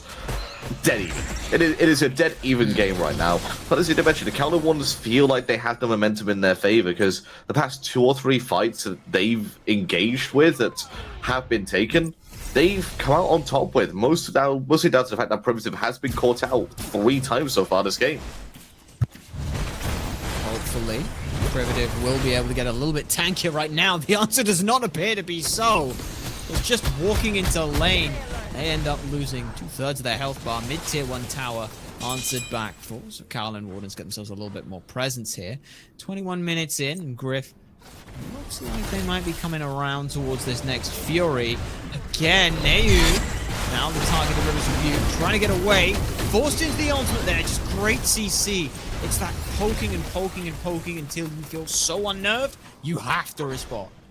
Yeah, I think right now Athenian Sages may be regretting taking a shot at one of their own. I think they would much like to prefer this. Yemoja wasn't in the game right now, but it's going to be the Nayhoo that leaps into the battle. Just the starting point here. Privative tried to start a major engagement. Instead, Kaolin Wardens happily welcome it. They push everyone from the Athenian Sages off. And now they're going to bait them back in. They say, all right, Oni Fury, we're going to start that up. And look at this, Athenian Sages, they can't get in any direction. And now Snaddy's, well, I say Snaddy, sorry, it's actually the Nike, who's such an impressive performance. I thought they were Snaddy at that point, because they just sat in the front line and said, nothing is getting past me, and no one is doing any damage to me. They get a tier 1 tower, Athenian Sages, for their trouble, but they lose so much more. They lose Nayhoo, they lose the Oni Fury there on that left-hand side. You see Oni minions decided to push up that left, right, and middle lane. And now the Fire Giant is going to be looked at here by the Kaolin Warden. Still 16 seconds on Nayhoo, so they still have a power play of 5 versus 4. And they could look to abuse that here. The 2 basic attack-based gods of Nnog and Tubahh could focus on this objective. And if you saw that Oni Fury burn, you know the Fire Giant's going to do the same. Certainly, but you know what's even squishier than a Fire Giant? How about Privative? Answer, yes, they are indeed squishier, taken out again. Opting to now just try and bolster their physical defense, but it may be too little, too late. Fire Giant being torn apart, and Athenian Sages kind of licking their wounds. At this point in time, it almost feels like shell shock. Usually, we kind of see this thing where it's either, all right, we're going to go in, we're going to try and fight them, steal the Fire Giant, or it's, okay, we're giving it up, we're clearing out waves. Athenian Sages were just caught so poorly timed, they were still coming back from base. No, but that's their loss and Kaolin Warden's gain. They get the Fire Giant and they gain this right-hand side tier 1. They're going to gain the tier 2 over here. And, well, the Freya starting again. More and more of an issue. It's growing and growing in power. It's only getting worse as the game continues to press on. And the answers still nowhere to be found from the Athenian Sages. And I completely forgot Nike had a passive and what it did. You remember the whole, talked about the idea of, the beacon buffs and how they're good? Yeah, imagine if you just had a god who had that as a passive and you get 3 stacks of it. That's what Nike is giving this team. 2 out of 3 of them so far. And yeah, it's just letting this team do more just by being in the game. I love it. Imagine it. Well, it is essentially this. Nike's passive is almost doubling the beacon buff, which you get. Yeah, for free, and it's always, and you don't have to worry about trying to contest it. You just gotta, what is it? It's clear minions, get 2 people to level 20, and then is it? I think it's 10 kills for the last one. Yeah, I think it used to be towers. Yeah, so no, it's always been 10 kills, 250 minions total. It used to be, I think it was 200, then they increased it to 250 because it was getting online a bit too quickly. And yeah, 2 gods at level 20. So they'll currently have 2 out of the 3 Halo rings, still only sitting at 6 kills, so 4 more to get that 3rd and final Halo. They're not going to be too worried about that one final stack. Remember when it was so much more powerful than it currently was, where you're getting, what, 12% extra power and 7%, 8% movement speed or something? That was the good old days. Yeah, we say good old days. They're just the old days that we remember and feel nostalgic about. They weren't necessarily good old days when things like that in the game, but when everyone was that powerful, it didn't matter a whole lot. And like you said, still working more than comfortably at the 2 laurels that they have now. Kaolin Wardens more than comfortable here. You saw how quickly they're tearing through these structures. Athenian Sages just do not hold a defense here. Question is how good is their defense siege here on this left-hand side? They've got one now trying to clear out mid and defend there, but yeah, they're turntailing and running. Yeah, the defensive stop here from the Athenian Sages, I'll give it a 6 out of 10 in terms of its viability. Because they have to commit their supports into the front line to be able to drive them back. But if they do have good zone potential, they do have good DPS for the Athenian Sages. The DPS for the Kaolin Wardens there was just on display. But I don't know, the Athenian Sages, it feels like they're on the cusp of getting back into this game. When you look at the builds, they're actually ahead on. They're almost full build, whilst the Kaolin Wardens, they still have maybe an item or two.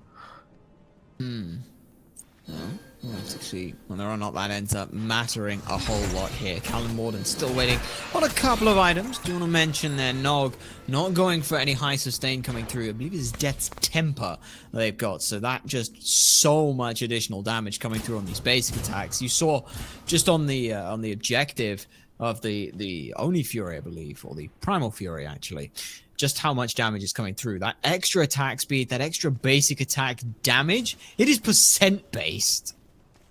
Yeah, and you combine that with the Deathbringer, which was pointed out by our lovely spectators, or lovely observers. Yeah, it's going to hurt. They are going to be doing exuberant amounts of damage onto not just enemy gods, but the objectives as well. And that's why you're seeing these Gold Furies, these Fire Giants, these Pyromancers just falling the second that the Kaolin Wardens even look and blink at them. Interestingly enough here, Privative, usually when you look at supports, like the second you hit level 15, that feels like you're almost obligated to drop whatever else you were building and finish your starter item. Privative hasn't had that luxury. They've had to get this Breastplate of Valor online, and only now just can start considering it.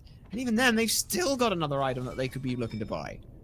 Yeah, the War Flag lost its way, I'd say, a little bit now that we're into the 27th, 28th minutes of the game. Definitely needs to have its boost in power by being upgraded. It's also just shown that the Athenian Sages wanted to play aggressive and wanted to play on the front foot for this game, and they've just been unable to since about minute 13. Oh, big whoop, big riptide, big damage in onto Nayhoo. Ultimate is forced, and this is the do or die for the Athenian Sages, trying to cancel the Pillar of Agony, but straight on into Nike. Snaddy ends up falling.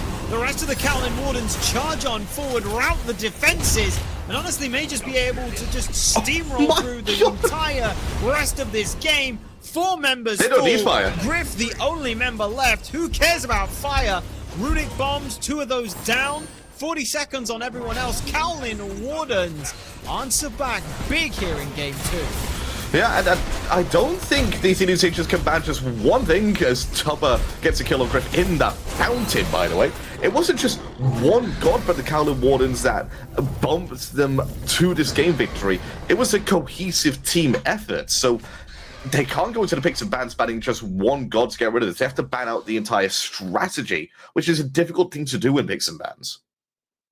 It's very impressive there. And it does also mean the most important thing is that the pattern continues. It seems NA have decided they're going to be 2-1-ing this week. Most unfortunate for you, Jane, on those side of things. But like you said, the entire game plan needs to be dismantled here for the Kaolin Wardens. Are there any picks specifically that could help with that even? I mean, maybe getting rid of the Yemoja would be quite good, because the Yemoja was instrumental to them getting the lead in the first place and just kick-starting off their strategy. In the Nike, we sort of, I scoffed at it a little bit when it was first picked, but had a major impact in that game, with just allowing that massive zone control, and then afterwards, the Jing way in that mid lane, completely unstoppable. Completely, and shutting out everything this Pele wanted to do. No chance to run at your mid lane, no chance to steamroll a lead. So we'll have to see just what changes here for our last and final game of the night. Game number 3. Let's go ahead and get it to a break, and when we're back, we'll crown a winner.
Well, all the way here, AJ. Can you believe it? We have made it to game number 3. After game number 1 looked so handedly in the Athenian Sages' favor, Kaolin Wardens answer back with the double hunter draft that seems to do these teams so well. And now, it all comes down to this. No more ifs, no more ands.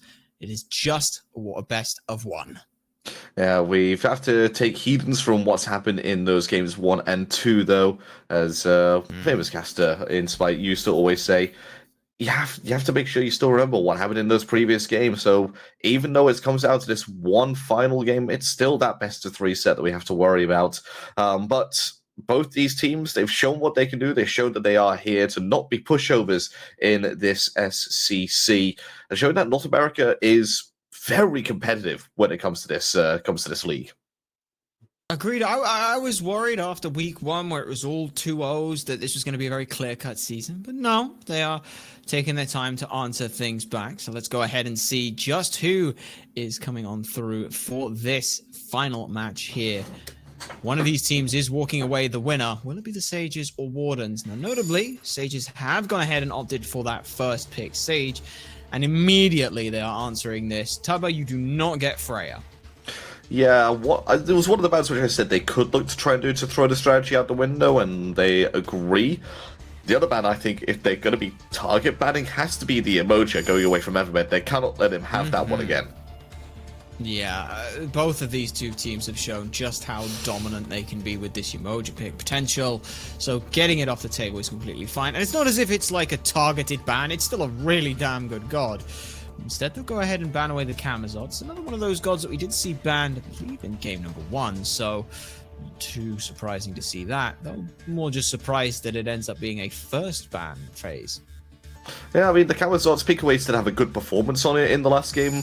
I'm not entirely sure it was the game where he was the defining factor of it all, but definitely one where he popped off, where he carried a couple team fights, just definitely put fear into the Athenian Sages backline. Fear enough that they're going to be banning him. Kaolin Wardens, although shooting themselves in the foot here by banning away the Yemoja, but don't forget, Privative is one of the people that does pilot this god extremely well. So maybe it's a bit of mutually assured destruction there. Seems to be the case. Again, this Ares does get banned away from the first pick phase, so as a result, we've got a lot of things left open. It could go back towards the Heimdallr, the Hachiman. Daji is taken off the table, but notably, a lot of these solo laners, the Hades, the Sun Wukong, Amaterasu, these are also on the table, Olorun. but there's going to be the Olorun. Another one of those mid or mage ADCs has had a lot of bans thrown their way, but they do get let through, and now we'll see if it's worth the first pick. I mean, yeah, that Sanctified Field is one of the best ultimates in the game in terms of a team fight. You pop that down, and if you don't have a god with a channeled CC immunity, you are stuck in there for the longest time, and you're just dying. I mean, Kaolin Wardens trying to answer back with the answer of removing the Olorun from the map before he even gets a chance to blink strategy by looking to draft this Pele and Set here. Glory to Who do you put in Athens. mid lane? I mean, if the SPL's anything to go by, then it's usually been this Set who's been the one who ends up in that mid lane pick. I don't mind either way. I think both of them will be fine, but they are going to be fighting into a Baba Yaga. Does that tip the scale one way or the other? I'm not too sure it does. I mean, Pele's probably better at dealing with a Baba Yaga than the Set would be, because Pele can catch up with the Baba Yaga a little bit more, but the Set's burst ability means that he can kill the Baba Yaga a bit quicker. The Kuzenbo. Yo, I did say you need some we do need some channeled CC immunity to get out of that Olorun, and that's exactly what you get with that Watery Grave coming out from his ultimate. So I like this pick. I think it does quite well. There's also a lot of disruption, a lot of movement potential. I mean, Sumo Slam is almost like Riptide, really, if you think about it. It pushes someone in the same direction. They're knocked up, they're stunned or silenced, whichever one it is again. I forget the correct thing for Sumo Slam, but, you know, it's basically the same thing. And like you said, Watery Grave, a lot of disruption potential, even through the Olorun ultimate. Olorun is still just, it's just annoying. It's not even a big knock-up, it's just, and it just It's irritating. I'm sorry, I'm getting flashbacks to Kuzenbo. It's such an annoying amount of CC that occurs. Oh, looks like the Wardens have learnt their mistakes from game number 1, not letting Snaddy continue the terror that is that Amaterasu pick, so that's been taken off the table. Thanatos has been banned by them as well. They just don't want to chew through this very beefy Kuzenbo and execute him down when it's down to 40%. Meanwhile, on the other side, Yemoja, a god we haven't seen too much of, but maybe they were onto something, because it is going to be another Guardian pickup here by the Wardens. Double Assassin, double Guardian so far. Did he complete the full house here? Did he get a triple of one of them? I wouldn't mind seeing it. I'm reminded a lot of the old double Guardian, the old triple Guardian double ADC comp. I'm feeling it's a little bit similar to that, just instead of it being 3 front line to protect 2 back line, it's just everyone dive dogpile at this point. That's what it feels like.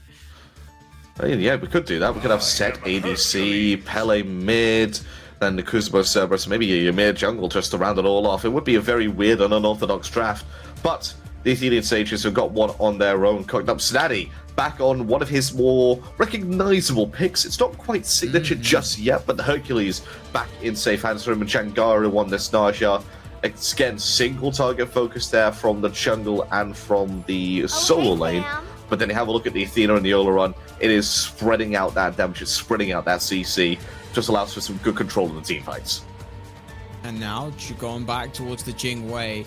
I don't think Nog is going to be the one taking the Jing Wei this time, but again, there's good little opportunities for this Jing Wei to get away from things. Completely mitigates everything Snaddy's going to want to do on this Hercules. You can't push-pull a Jing Wei. No, the second you even try and do that, she's going to go, well, I'm in the air, and I've dashed my backline to safety. Goodbye! She fades into the distance. Yeah, I believe she can do that technically with Cerberus as well, which will be very interesting if that would be needed. But alas, they're on the same team, so no worries about that. But that is enough of picks and bans. It is time to get on into the final game up here between the Athenian Sages and Kaolin Wardens. One of these two teams is coming away a victor. And there we go. We see that it is going to be Tubahh piloting that Jing Wei like we correctly predicted. And it is going to be Nog piloting that set in the mid lane. Much like last night when we saw that it was a when it was that set in the mid lane, they have gone in for that for that amulet starter item, just to make sure they're immuning some more of the damage. It's one of the things that I've found interesting from this set mid is that sigil start. I've not personally understood it and actually wanted a chance. What is the idea behind it? I would have thought going in for more damage was the idea. It just allows you to hang with the DPS that you're going to be taking from the opposing mid laner just that little bit better. Also gives you a little bit of sustain. You know, there's going to be a little bit of skirmish there on the left-hand side. Evermed down to about, let's say, half health now, thanks to oGryph. And look, he's still able to clear wave just by throwing out some of the damage over there. Okay, blink on through. Sumo Slam immediately taunted away. Evermed not able to get too much pressure there. But I like the attempt from the Sages there. They recognize they clear out very quickly. Just go for a little bit of poke. Try to get some sustained pressure through those health bars into the laning phase. And it's not looking too bad right now, but Evermed is constantly trying to push forward, going for these sumo slams. They're kind of getting punished for it, I'm not going to lie. Yeah, it's difficult to do the sumo slam technique against the Athena, because the second you're able to do so, you just get pushed. You get taunted, and you take the damage back twofold from what you're able to deal out. Which makes me wonder if that's the point of this Watcher's Gift, is it's a lot of sustain. Evermed does have a fair few health pots ticking available to them, but also as well, just that extra little bit more sustain could potentially be a little bit of a reason here, as we do see now. Jangaru over this side of the map, but only for the speed buff while it is available to them. On the other side of things, Picoways has made a rotation to the solo lane and helps take down Snaddy for first blood. Yeah, one of the drawbacks of having to build into magical defense to counter your solo lane opponent, the jungler is going to do full damage towards you, especially with your starter item being a Bluestone Pendant, and Picoways taking full advantage of the fact. First blood goes to the team in red. Very nicely done there. Snaddy, though, will bounce back from this one, hopefully. Not too much to worry about here. And with the increase on the recipes now, doesn't feel the need to have to go in for that golden blade. Can get it with the gooseberries, which is not too bad for them. Sometimes I've seen some Hercules double down on it, get the golden blade and the gooseberries, but I don't mind this change up here. Yeah, that's what I do on Arachne solo. Yes, I play Arachne solo. Arachne solo. Yeah, I play Arachne solo. Man, you're taking me back to the days of Xaylia, where it was the surprise way of dealing with Baka solo, is you just ult the ult and disengage from it. Those were the good old days. I still remember playing in a casual game against Xaylia when he played Arachne solo, and it wasn't pretty. This was back in the day when you had I can't remember what it was called. It was like Warrior's Blessing. Hunter's Blessing. Yeah, so he picked Warrior's Blessing to make him ridiculously difficult to deal with. And he just engaged on me every single time, much like this. He just didn't care about the wave at all, just fought me time and time again. And I couldn't do anything. It was the most frustrating thing ever. And I just could see Xaylia. You just respected the aura of it. Yeah, at this point, that little extra kill. You mentioned all the way back, game 1, cast your mining back. The Thanatos with the Sun Wukong. Get the Sun Wukong ahead, let it roll, let it be able to start steamrolling and rolling here. Can this is the idea behind Picoways here, get the Cerberus ahead so it can rotate, or just so that it undermines Snaddy? It's so that Snaddy doesn't get further ahead. Cerberus will almost certainly fall behind at some point in this lane. That's just going to be a given that when you're playing a more defensive Guardian solo than something like a Jormungandr or a Kuzenbo that wants to play more aggressively. You are going to fall behind. So if you're able to delay that and just make sure that he stays even for as long as possible, you're denying the opposing solo laner their greatest advantage, being more of a presence and a threat in the early game. Because when we get to the late game team fights, more often than not, you're going to want to prefer having a Bruiser Guardian than you are having a Bruiser Warrior, because the Guardian will just provide that much more control. Because of the CC that they bring and all of the natural design of a Guardian is to provide that CC, and you can see a lot of that come through with just looking over the kits. Hercules' push-pull combo, whereas you look on exactly what Cerberus does. It's the stun, you've got the slow, you've got the protection shred, and then the pull back in as well on one ability rather than two. Now, looking at the Kaolin Wardens, they are keeping up pace with the Athenian Sages, but again, just Snaddy running this down. Not too bad at this point in time. Sages looking to try and get a bit aggressive on towards the duo lane side of things, but the junglers find themselves in a 1v1. Up into the Windfire Wheels, down on into the Sanctified Fields. And that forces Picoways out of this engagement. Meanwhile, everyone else is fighting over the other side of the map. Privative takes down Evermed. Tubahh barely gets away from the airstrike. So it's a disengage over on this left-hand side.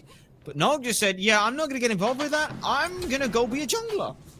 Yeah, I mean, why not? If you're able to get another kill up to Snaddy and get your solo laner pretty much even at that point, Nog, he forces out the home sweet home just by threatening to TP in. I'd say that's a little bit of miscommunication, bad communication by Snaddy there. Because if he knows that there is no Kingslayer available, I don't think he goes into the home sweet home there. Yeah, I gotta agree. I would have thought because I looked at it, I'm like, when did Kingslayer get used? Then I remember he just got a kill on Snaddy. Put 2 and 2 together in that instance there as Blink, Sumo Slam does go off. It does mean that oGryph takes a lot of damage here. Tubahh eats just as much in return. They do get out Defender of Olympus though, so that long-range global rotation not going to be available for the next minute or so. Well, it was... I like the call, though, from oGryph and from Privative, just to trust each other enough that even though they were in a bad spot in terms of their health bars versus their opposing dual lane health bars, that they stayed in and fought. There wasn't just a full disengage, a full retreat and allow them the pressure. They fought back and they're rewarded for it. They respect their own damage more than they respect their opponents, which is good, because otherwise you'd get that very passive, or I'm not going to fight them, they're ahead, or I'm not going to fight them, we're too low, and then you potentially end up snowballing a lead just from your own thoughts that a lead is going to happen, a self-fulfilling prophecy. But so far, 7 minutes in, we've only really seen the 2 picks of the Kaolin Wardens over on towards Snaddy, which, yes, has meant that the Cerberus has got themselves a little bit of a lead, like you said. They've not exactly been having an easy time of it here over the solo side. Duo lane's been a little bit more scrappy, particularly around this speed buff timer here. Great ring toss there between both of the Kappa King and the Nene Kappa. Evermed's still feeling okay for now. It's again, Privative constantly looking for this pressure with dash taunts. Yeah, Athena is so annoying to play against. I always say, in every single year of Smite, there is one patch where everybody remembers how good Athena can be. And then after that patch, everybody remembers how to play against Athena, and then she's never played again. We're at the Athena is really good stage? Yeah, we're at the stage where everybody's playing Athena because they remember, oh yeah, dash taunt, it is a very powerful engage tool. And then everybody will remember, oh yeah, we could just kill the Athena if she dashes in. And then she'll stop you playing. That's what I wanted to know. What is the secret tip to dealing with Athena? It turns out the answer is just kill them, stop them being effective. But I don't know if that's going to be possible right now. Privative has been playing very well on this. Already got the Gauntlet of Thebes. Not as many stacks right now, but already going on into what I would imagine is a sovereignty, just stacking auras and physical at that. Obviously, killing the Athena is a little bit more of a challenge than just saying it. But God, there are gods which do excel a little bit more at doing so. So, for example, Ares is one of the best ones at dealing with an Athena. Ganesh, really strong at doing so as well.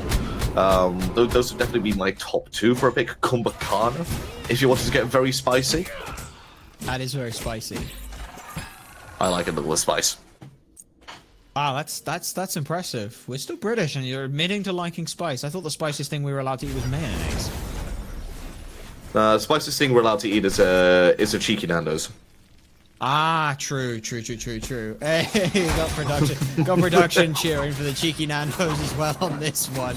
And now you're gonna make me hungry. I came back from the gym. I was at the gym when I noticed that we were almost on for game 3 of the second set, so I had to drop everything, run back. I have barely eaten since like noon, so that's my own troubles right now. Yeah, that's your fault. Instead, what I've done is I've had myself a couple of bacon sandwiches before we came on air, and I am great to go forward and finish this set off strong. Well, as it seems so far, no one is feeding or feasting too badly in these games. Most of the recipes online. See, I had a point. I was segueing into something that was on the recipe. That's a really good segue. I will applaud that segue. I mean, I made it up on the spot, but I wasn't going to tell you that. But as it stands, Party Punch for everyone coming online. Couple of the gooseberries, a sturdy stew, where Evermed has been finished as well, and a couple of bows. Surprisingly enough, it's a lot of the mid laners who end up seemingly taking the longest time there. Maybe because just getting that damage onto your opponent, they don't poke out too much when the fight is broken out left that side here. Big damage going on through Windfire Wheels and Defender of Olympus now concentrated grounds as well. Sanctified Fields, Jangaru the first to take a kill, and it is onto Picoways here, but the health bar is incredibly low. The CC chain though, Evermed tries to dash forward with a sumo slam and gets completely denied. Yeah, that was the engage by Kaolin Wardens as well. They're the ones that wanted to take that fight. Meanwhile, all the time, Brunorom makes a rotation to left-hand side, gets nothing for it, allows Snaddy to catch up a little bit, gets this buff for absolutely free. And Tubahh takes a wild chunk there for just one straight basic from oGryph. Very impressive work there, but Athenian Sages, I gotta go. It's like Defender of Olympus. The entire time was that. Picoways engages with the ultimate. Second, like not even a second later, Defender of Olympus is channeled up into the sky, completely turning that fight. And then you just create the no-fight zone in Sanctified Fields, and no one from Kaolin Wardens could do anything. I mean, no one made a rotation, but the second that comes down, he's like, I can't fight that. No, and something we didn't even pick on in picks and bans, but something which I have seen them to twice now. The second the Windfire Wheels is used and someone's taken up into the sky, the Sanctified Field comes down on top of it, so they are stuck in the dead center of that ability, meaning they have to take the longest time to get out of the Sanctified Field, getting it its maximum value. It is a brutal combo to be put into. Oh, goodness. Well, another look. It's worked out a couple of times for them now, so Kaolin Wardens go back to the Trident 2. All 3 kills have been over onto Snaddy. At this point, I think Snaddy's just kind of resigned to dealing with it and saying, you guys have to kill me because you can't kill anyone else. He was also, well, there's one of 2 ways you think about it. You can either think about it like that way, or you're thinking about it, guys, come on, this is the 3rd time I've been ganked. Can we do something on this my side of the map, please? Bro, get some wards up then. I ain't gonna help you there. You ain't got no wards up. What's up for cowards? You know, Warden in casual games. This is a casual. I was gonna say, this is anything but a casual game here. This is a chance for worlds these teams are fighting for. Yeah, but he's very casual about the fact that he's dying right now. I guess. See, my response is always just making it about your ego. Solorun is a big ego here. It's a beautifully timed dash gets them out from the Cerberus ultimate. And unfortunate there, Privative. Lucky to make her way out of that one. Solorun is a massive ego, and I kind of feel like any chance to boost the ego is what you got to take here. So if the enemy team has to focus fire on you, that's an ego boost for you. I'm sure that's exactly what Brunorom is feeling right now. Despite the fact that Snaddy is 0-3, they still fear the Hercules and the potential that he brings. They back off, thanks to Brunorom being down, and that is a free Gold Fury for the Athenian Sages. A rare misplayed from this set that we've seen so far from the Kaolin Wardens. Unfortunate positioning, just too little too late. And like you said, Snaddy is, at the end of the day, it is still a Hercules. It doesn't matter what level they are, outside of like level 2. They are still going to pull you, and it's still going to mess you up because the entire team can still be there. As we are seeing our first major look at the gold lead. Still short, about 2,000 gold, but I believe that's the fastest Gold Fury we've seen from the set so far. I think you are right, but the engage. The fights never stop. Whoa! Not at all, but look at Picoways just get turned around. Again, they wanted this fight. They can't handle this fight. oGryph ends up with the kill. Privative is also around here. Evermed is trying to disengage, but ends up dragging the Athena along with them. Now Watery Grave will be used to disengage, but it doesn't matter. Jangaru just sashes in on them, and they're just going to run them down under tower. Yeah, and that is a level 9 Kuzenbo still at 15 minutes into the game. The support really yeah, he's starting to fall far behind. He's died 3 times. He's not got an assist on the board. The Kaolin Wardens just have not played around this Kuzenbo. And they played around Evermed so well in game number 2. I talked about the fact that the Athenian Sages needed to ban out the strategy, ban out the draft that the Kaolin Wardens brought in game number 2. The Kaolin Wardens are doing that themselves here. It certainly feels that way here, because yeah, look at it on the other side. Snaddy, yeah, they've died 3 times, but they're still getting all the waves from solo lane to themselves. They're still getting extra farm. Evermed doesn't get that luxury. Also, can I just point out that Snaddy still hasn't finished this recipe? This is a slogan. This is a hard-boiled egg of a recipe. The gooseberry? I thought they were berries. I didn't think they were eggs. I guess at this point they're turning into eggs. But yeah, just more basic attack damage. At this point, should he just gone for a different recipe? Like, at what point is that recipe useless? Because I thought gooseberries was just for clearing wave. Yeah, it's meant to be. Oh, look at it. They're not done with my man yet. He blinks the way to 2 ultimates. Beautiful. Sure, he may lose Spam the lap him. tower. Spam lap him. Go on, Snaddy. Well, he's not even going to lose the tower. He gets the recipe upgraded, clears the wave out, and now there's potentially rotation coming on through. Jangaru blinks going forward, and you will miss it. But Snaddy ends up picking up the kill, like you mentioned. Brunorom ends up blinking into Sash, which is a hell of a thing. It's actually blink and you'll hit it in that instance there, but Jangaru kind of their lucky stars, and with that pick, it's like Pyromancer's on the table. Can we make sure that Jangaru has like a client that allows him to see 5 seconds into the future? Because that's what it felt like with that Sash. That was so impressive. Nog?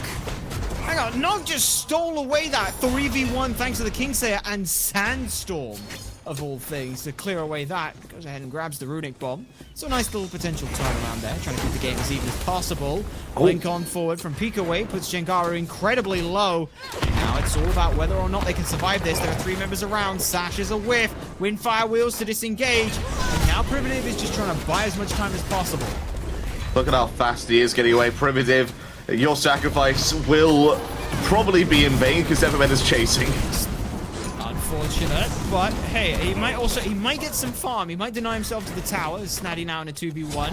He's been in this many a time and has unfortunately perished every time it has happened. So trying to dash away.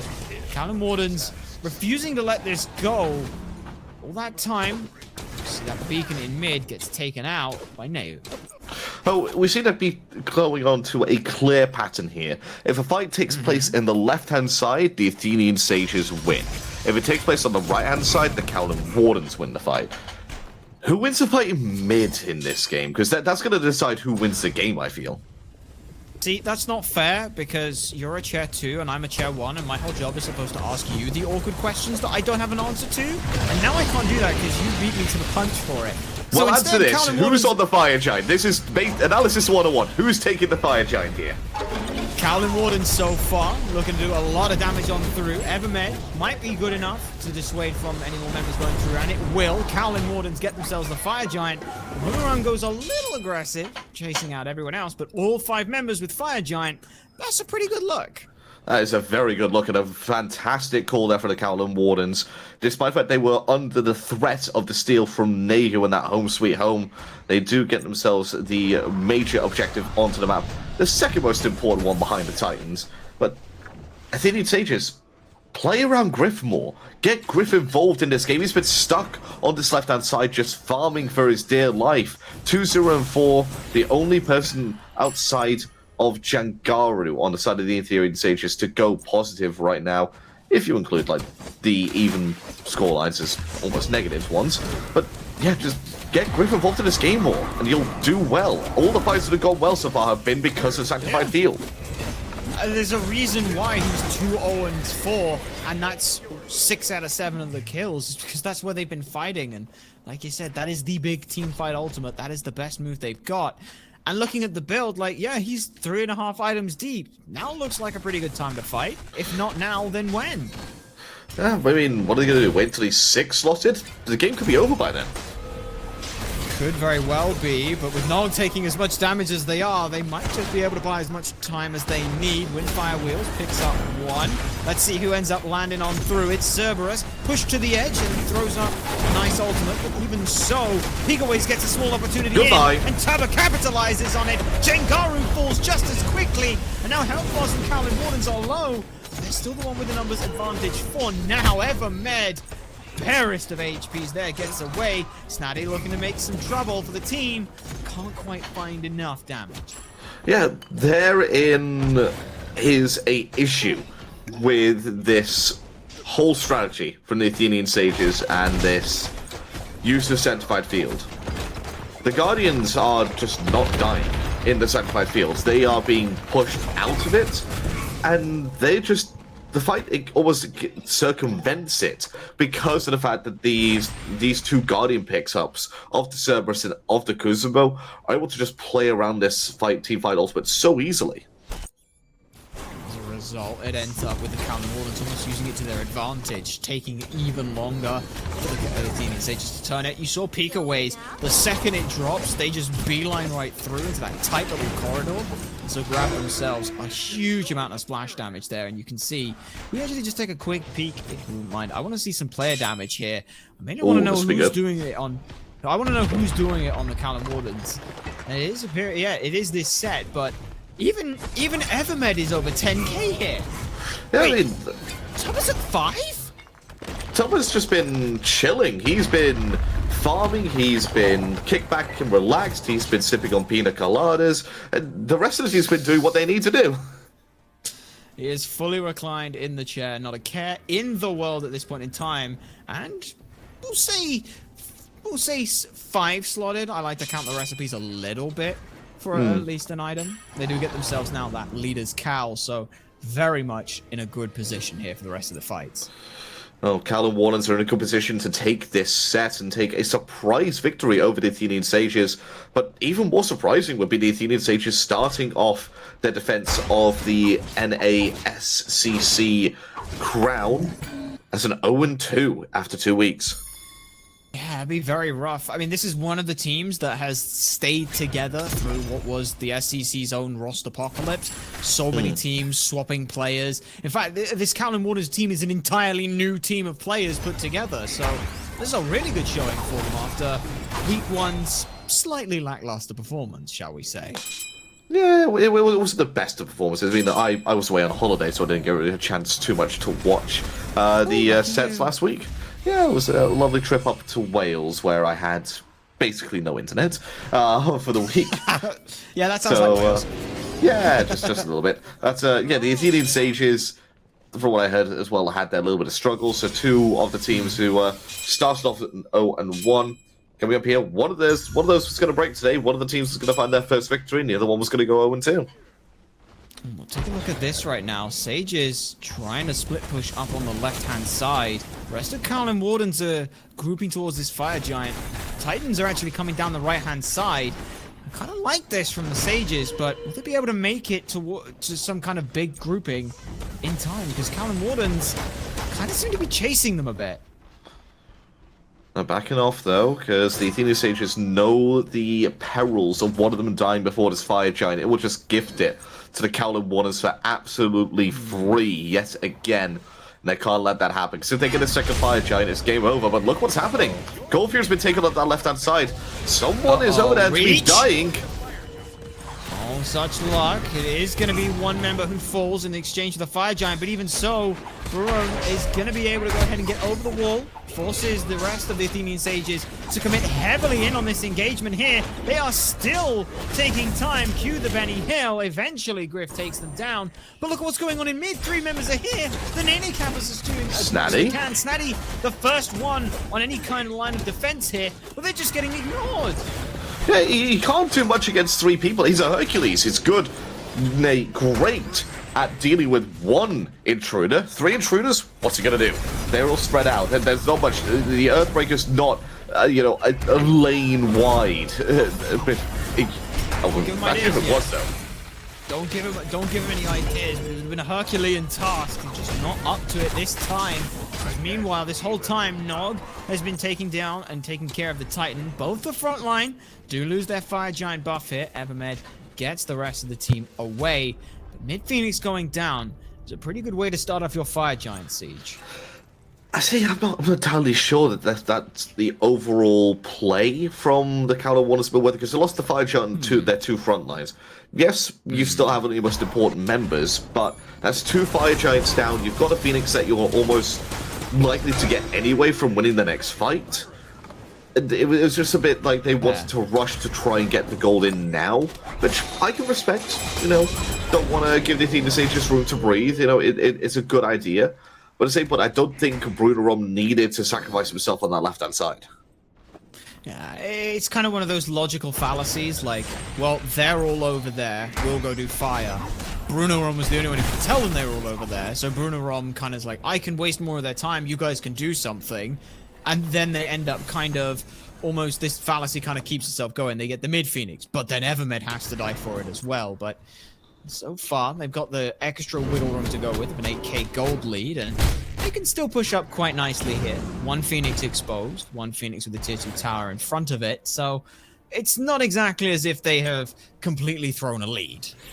No, it's just a minor setback on what could have been their final fire giant.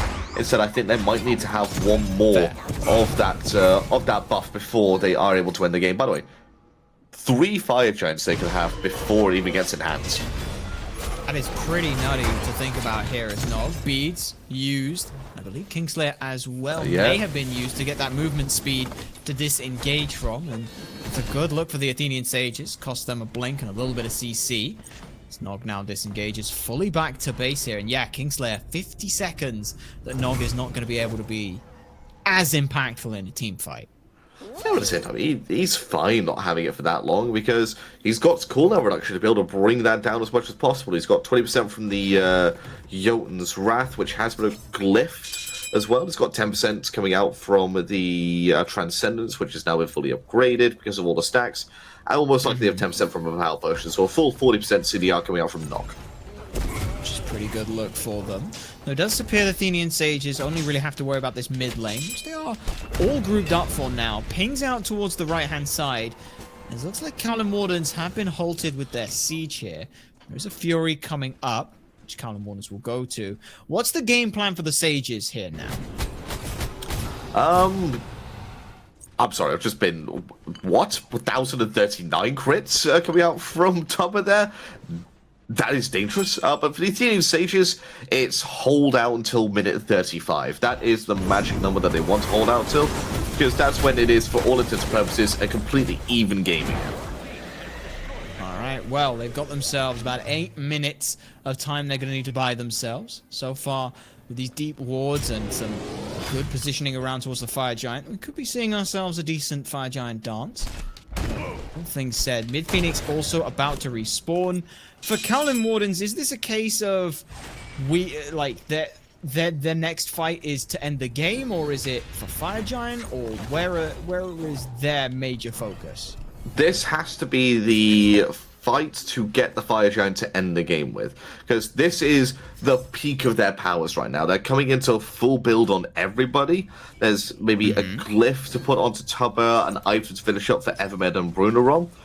After this next fight, any second that the game continues on further, the lead shrinks and it gets closer, and the Athenian Sages are more and more able to win a fight on their terms. So Kaolin Wardens, they're on the clock here to try and make sure that they continue on the upper hand and in the ascendancy here. I can see some nice use of these pets and minions just being able to scout out a little further ahead.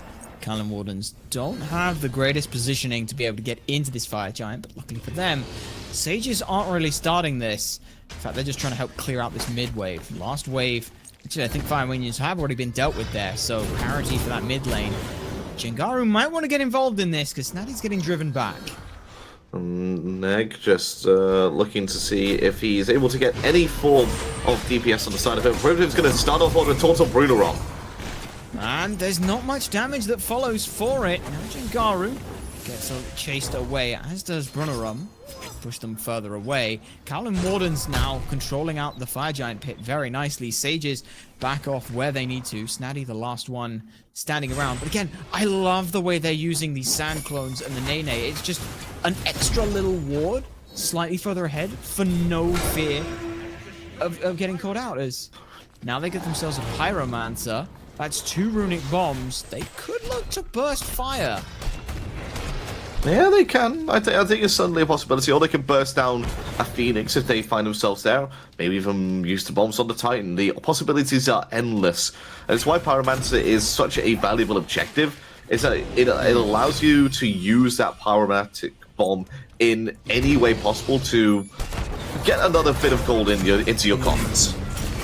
Unfortunate. Evermed clipped on the wall. Does not get pushed all the way back in. But Tubahh took this as a time to go on aggressively, dashes in.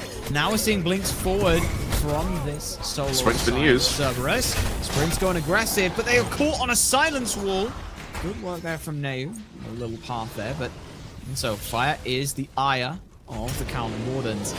And they seem to have stalled a little bit now. Yeah, like I mentioned, Athenian Sages just buying as much time as possible to get back into an even level of the game.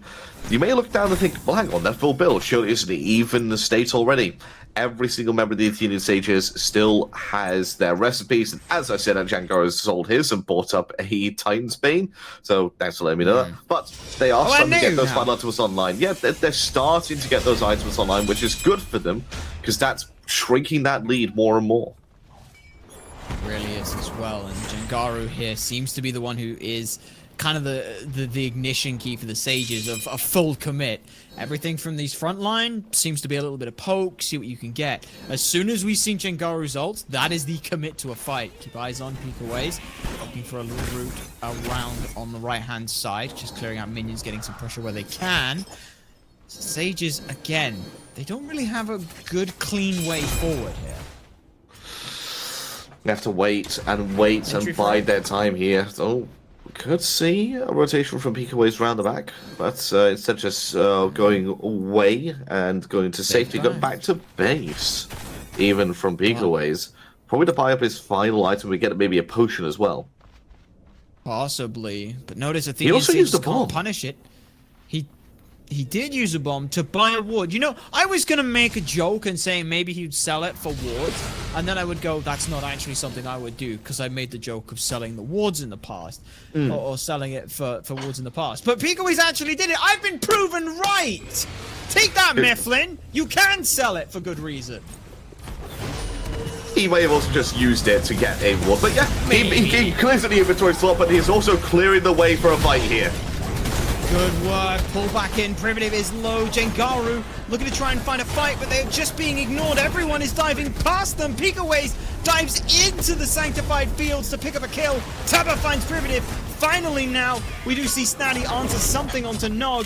It's just an outright bloodbath, but at the end of the day, Nayhoo is the only one alive. Jangaru goes up, takes one up, but the Kaolin Wardens just wait for them on landing. Yeah, that is fortunate that Nayhoo's managed to pick up a couple. Well, he's managed to pick up one of the two kills. So I think Snaddy or Jangaru picked up the other one. So yeah, but Nayhoo picks the all-important one of getting rid of one of the DPSs on this fire giant. So it's just going to be a 3-man fire giant enhanced, no less. I don't see them holding onto it for 27 seconds, unless Nayhoo provokes them enough to do so. I don't think they're even going to sit on the fire giant at this point. Brunorom, though, very low here. Takes a lot of damage from all of these potions. Motions. They have to make a decision. Nayhoo. Look at this. They just drop off a fire instead. Nayhoo did it. They have to make a decision whether they are going to have one person fully chase down Nayhoo, or if they're going to full commit to the fire giant 3 of them and try 50-50. And, well, they do neither. And Nayhoo does a successful defense of the fire giant. So now, looking at this, it's only Privative needing a bountiful bow cell for this, and it is even, like you said, 35 minutes in, and it is looking to be that way. Evermed also notably needs to get that last item online, and they will start to do so. Very aggressive in these last two items here, both damage. Very surprising to see that it's both damage items coming out, but I do like the fact that it is. In fact, they like the fact that Bruno has been taken up into the sky. He's low, about 2/3 of the health evaporated immediately. Now on the barest 10%, if that, but it is still more health than the rest they needed. Fortunately, Athenian Sages could not find enough damage. Bruno will happily just, I didn't say happily, but will go ahead and disengage, and being able to walk back. Not quite a TKO at this point in time, as it's still towards this fire giant here, and as a result, it is just a case. At some point, does one of these two teams, can one of them look at this Oni Fury and be like, we could sneak this? Or is that just way too much of a gamble? It's way too much of a gamble, because the warding coverage coming out from both teams means that they will have a rough idea about the amount of members that are around. And if they do their maths right and saying, hang on, there's 4 people here, one of them's on Oni, let's fight, let's just go for it. It's going to take them too long to rotate to the engagement, and at that point, you cost your team the game and invariably the set, maybe even your chance at Worlds, because you went for an Oni Fury. It is too much of a risk when you put the stakes in that sort of terms. Yeah, okay, when you put it like that, suddenly, yeah, I don't want to fight at all at this point. I just want to ball the enemy team to surrender. Because, yeah, when Worlds is on the line, like, Beacon at most would be what you'd look at, but again, it's the Cerberus who eats a lot of the damage on the front line, but Picoways just tears down Jangaru. That is a huge start to this major engagement. Now they can loop around the backside if they need to. The Sanctified Fields come through. Evermed taunted in, but it's this front line's health bars that get chewed through, but they have to be spat out. They are just too resilient. Yeah, that's one kill, but it's a good couple of technical knockouts there from the Athenian Sages onto the side of the Kaolin Wardens supports. That means that they can't just immediately go and pull this objective. They have to back away and they have to reset. Gives time for Jangaru to spawn. Athenian Sages just need to delay for another 40 seconds. 30 of which for the respawn time and 10 seconds to rotate time. And then Jangaru's back in the fight. I gotta credit this just to the fact that this has got to be Spirit Robe. Every time the Athenian Sages are looking to put damage in, it's off the back of CC. So you're essentially giving 15% extra health to these frontline every single time you want to fight them. It's just not sustainable for them. Picoways looking for a rotation onto the side of this. Memphis Athenian Sages are pushing forward. Fire Giant not really being focused, just used as bait. Round the back, set, all in aggression here, looking for Gryph. But Defender of Olympus buys them time. Meanwhile, Nayhoo is stuck out. Picoways takes them down, and it's all falling apart. Gryph falls. Privative picks up one. Jangaru finds Tubahh. So it's again 2-for-2 engagement. It's now CC is becoming more important. That's 3. Jangaru answers back. What started as a good fight for the Kaolin Wardens doesn't quite end so. Yeah, the Kaolin Wardens, they took too long to press that 5 versus 4 advantage, and they got punished for it because look who's got a double kill. It's the one that you killed. It's the one who's returned from the grave. It's Jangaru. He's not done yet. Privative is not done yet. If they manage to find Picoways here, this could be over.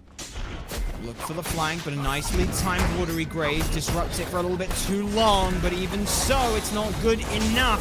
Pulls back in, Evermed constantly just under duress here.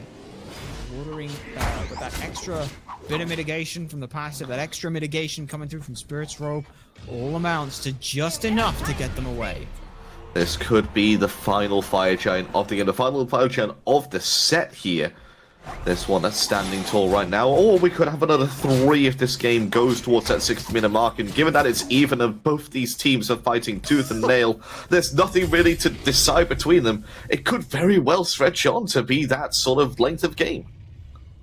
Okay, so Oni Fury is too far away.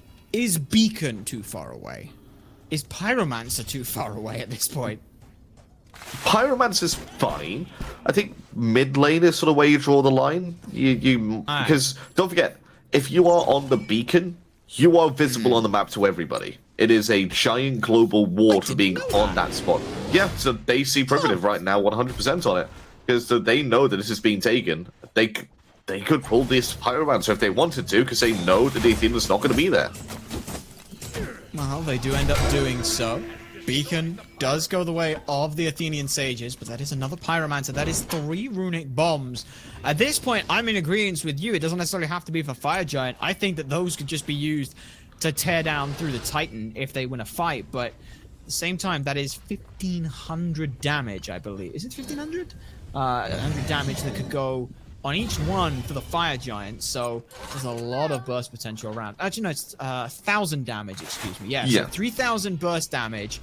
I kind of feel like Kaolin Wardens could just all in at the Titan or the Fire Giant and burn it down at 3k health. Tubahh is still the lowest damage on his team, by the way. It's absolutely insane.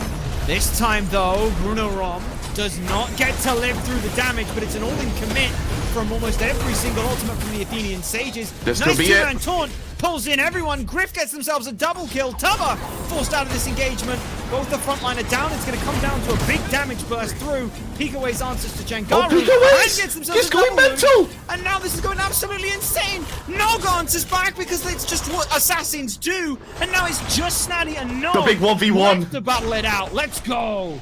It's a huge move. Oh my god, that healed so much. Snaddy can tell us. Just Hercules things, essentially. Yeah. But Snaddy probably... He's so fast as well. He's running away.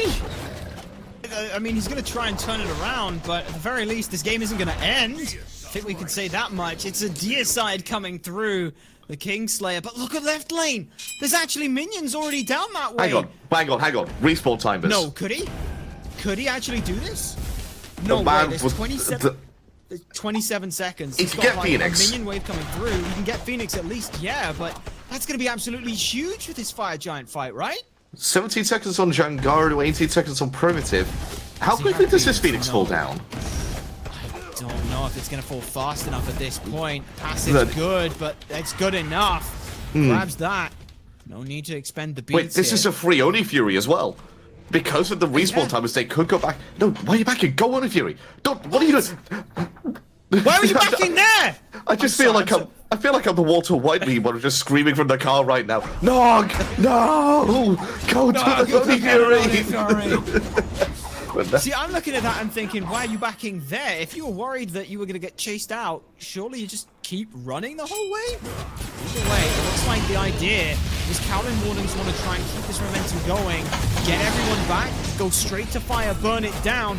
No one from Athenian Sages can get in. Kaolin Wardens have the Fire Giant. They have the enhanced Fire Giant, like you said. But they're not necessarily winning this fight here. Jangaru answers back immediately. Brunorom forward. And just look at that sanctified field. Just has a big square, big rectangular zone of just you cannot pass. You do not fight here. This is the border of your territory, the border of our territory. You are not allowed to cross. The border is closed. Well, Athenian Sages now looking to try and pick up another member if they can. Instead, they will go ahead and turn their attention to the Oni Fury. So I like this call here, which gives them a little bit of pressure in two of the other three lanes and evens out against these fire minions for the most part. So for all intents and purposes, that's now an even state on the map. It's going to come down to the players. Well, so far these players have been fighting as equals. So if you're asking it to come down to that sort of thing, this game could go on until the lobby just crashes completely. Is that like 3 hours, isn't it? Yeah, and that's how long it takes. I'm not sure a game has actually ever gone on that long though. Like without it purposefully going to that point. Yeah, I don't think. I think the longest I can remember is something about the sort of 80-minute mark. That was an allied with Tom Clancying stuff, which just went on again. It was very similar to this. It's these two teams battling back so hard with each other that not every team fight ended in pretty much just a double deicide.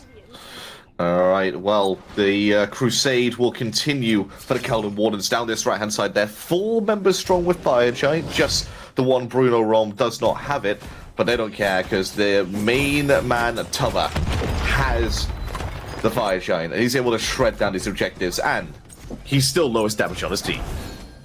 Hey, you don't gotta do damage to enemy players, you just gotta do damage to the Titan. That's all you are there for. In Tubah's mind, and honestly, I kind of respect it. Very Ataraxia-esque in this. We're pulling out all the old references to old pros at this point in time. Kind of enjoying it. It's nice to come back, but come back is exactly what Kaolin Wardens have done throughout this set. Stygian Beacon, it's available. That is nowhere near the focus right now. So split fight here as nnog is the one off trying to deal with Snaddy.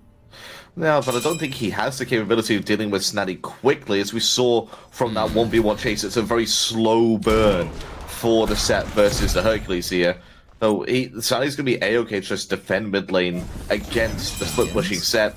Change it up, have somebody different over there, put Picoways over there. But then that's the decision you have to make, because then Picoways is going to fall to the fight that you'll have over on this right-hand side.